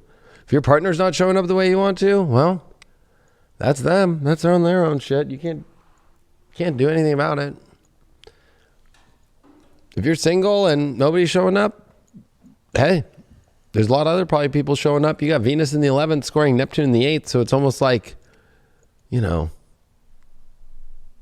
there's a lot of people. Venus in the 11th, and it's going to be here for a long time. This is where like a lot of people are like looking at Leo energy, like Leo. But it's almost like you're like, I don't know if I really want that. Like, but maybe out of some stroke of luck, when you just define exactly what you want and you don't keep saying, well, maybe I'll take that kind of situation, or maybe I'll let my partner keep doing this, or I'll let that person in dating just be that way. It's like, you know what? Sometimes by just standing bold and strong and being a fucking king or queen and just being like, this is how it is. This is like how somebody gets on the throne is the best thing that you can do in your life. Truth. We got the moon card, the soul card. So there's definitely a lot of emotions going on. Definitely a lot of subconscious stuff to pull up. Past situations to clear. And just, you know what? There's a lot of emotion. There's a lot of feeling here. It's not an easy card, though. I mean, this is the end of the North Node in Cancer for Leos. So Leos have gone through 18 months of subconscious and always feeling like, it's work. And then the dream that they keep trying to chase isn't there. Maybe this is you letting go of, you know what? Just let go of how everything is and see what shows up emotionally. And just be the soul that you are. You don't need to be anything else. The challenge is the Wheel of Fortune. Yeah, you feel like there's just no fortune coming your way, or nothing's turning on time the way that you want to. And you know what? Maybe that's a saving grace. Maybe because that person's fucking not good. Instead of looking at it like, oh my gosh, did I just get bad fortune? It's like, well, maybe it's just saving you from people that just are not ready to be queen or king. But maybe with this moon card, maybe it's just become too emotionally dramatic. We're going to find out deeper about what that Wheel of Fortune is. The feeling not fortunate. You pulled the Death card overall. So yeah, I just feel this. I just feel like this is just like a all in or all out, all in or all out emotionally. It's like, anything that's not fully in, well, goodbye. Death card's not easy because I think in yourself too, Leo, you got to make that transformation of like, well, if you're not getting the emotions that you need, then What are you doing? That Wheel of Fortune came up because of the 8 of Wands in reverse. It came up because you're not seeing anything going in the direction that you want. Well, why don't you just start going to places where you see the direction actually going? Like if the direction keeps going in opposite direction the way that you want to, it's just like, okay, it's not going that way, then bye-bye. There's a lot of bye-byes here. But when you say bye-bye or you allow goodbyes to happen, that's only what allows new things to come in. So there's a lot to say about just saying goodbye to energies that keep going the other direction. Like if you're not feeling seen, especially with this 10th house, like that doesn't mean shit except that who cares? There's other people that'll see you. Doesn't mean like you can't get attached to anybody. If anybody is down there in your castle, down there at the bottom going, oh, I hate you, Leo King, I don't like what you do. Well, then get the guards. Can you escort them out of my kingdom, please? You know, they can go live in somebody else's kingdom. Yeah, they got like rotten lettuce and they got the plague there with all the freaking fleas on the freaking rats. Have fun. Have fun. 2 of Cups in reverse. So I'm going to be honest. It just feels like nothing. I think that you're going through an emotional position where you just don't feel like there is any soul that's really fully going to show up the full way. That is like the soulmate card. It's reversed. We got a challenge Wheel of Fortune. We got a clarification card of an 8 of Wands reversed over that Wheel of Fortune in challenge. This is definitely just feeling like the Death card. That there's nothing out there. And the Devil popped up under the Death card. I think that overall it's like you just need to put an end to situations and people that are alluring to you, but they're not showing up. They're falsely saying what they are. So actually this is, again, like I said, a major saving week from you. And people who really are not it. Kind of depressing. Neptune in Capricorn in the 9th house. Well, yeah. The delusions that the hope that you can achieve and have or reach a certain place in love that you need to maybe go, you know what? Maybe that isn't going to happen. Maybe it's time to, you know, get back to the reality of like only that believes in what it wants to reach and where it wants to accomplish is what you spiritually are there for. If it's like uncertain and still in the, I'm just going to keep searching and seeing, like that just, there's nothing worse than a Leo being with a king or queen next to it that literally is searching for its understanding.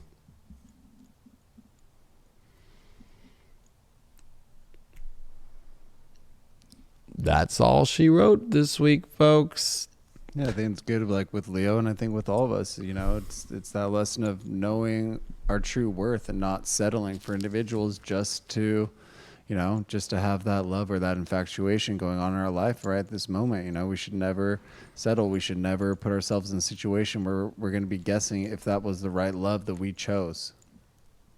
Don't just choose love or lust just to be in it. Yeah, especially when it's not even really it because you don't even feel it because the other party isn't there. It's like go try that with like go buy a teddy bear and try and like fall in love with it again. Like, creepy. So join us on highvibe.tv. I'm just kidding. Sometimes the only way we stay high vibe is by looking at the truth. And, you know, that is high vibe, especially in today's times. and I'm not even talking about love, if you just look around at the world, that the only high vibes there are the ones that feel right and true. And sometimes it's messed up, but at least it's high because it's true. It's much better to be awake in the matrix than it is to be asleep. That sometimes taking the red pill is scary, mind trippy, and does pull you away from everything that you thought you knew. But it does lead you towards the destiny in which the true form exists. If you're not willing to do that in your love life, then don't even dare call yourself woke anymore.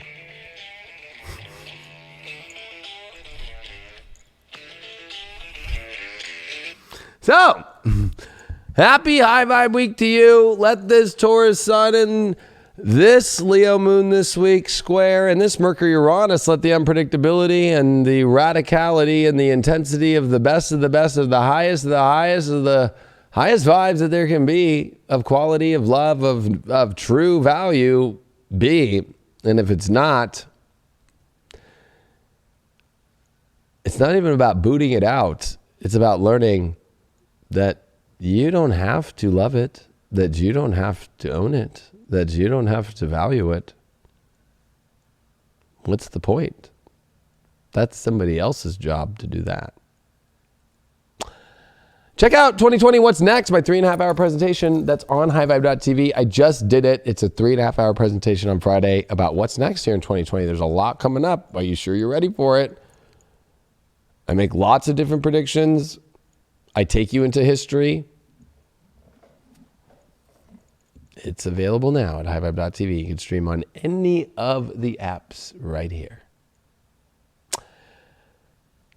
My Love Masterclass, last one of the 10-week course. Go to leoking.com or highvibe.tv at 4 p.m. Pacific on Wednesday. We will be going through trying to understand how to truly 100% know how to pick out your love life and readings and so forth, and knowing your own chart about your own love story and the love story of others and so forth with all my secrets. You know, I definitely know how to teach about love because of how much screwed up shit I didn't use the charts for, or how I didn't know at the time, and how many people I've helped in their love stories so much that you could be doing that too to yourself and to others. Take this course. It'll help you out a lot. Thanks so much. Make sure you join High Vibe. I want to thank Craig, of course. Thank you all for joining.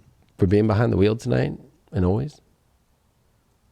And you know what's funny? Somebody wrote a comment the other week, like, so when that long-haired guy reads, like, why is he reading from, like, is he like preset what he says because he's looking at a screen? I'm like, oh my gosh, really? Like, do these people, like, these people realize that he's running the show and all the cameras right now and the graphics and everything while being a person that is contributing to the show? Whoa.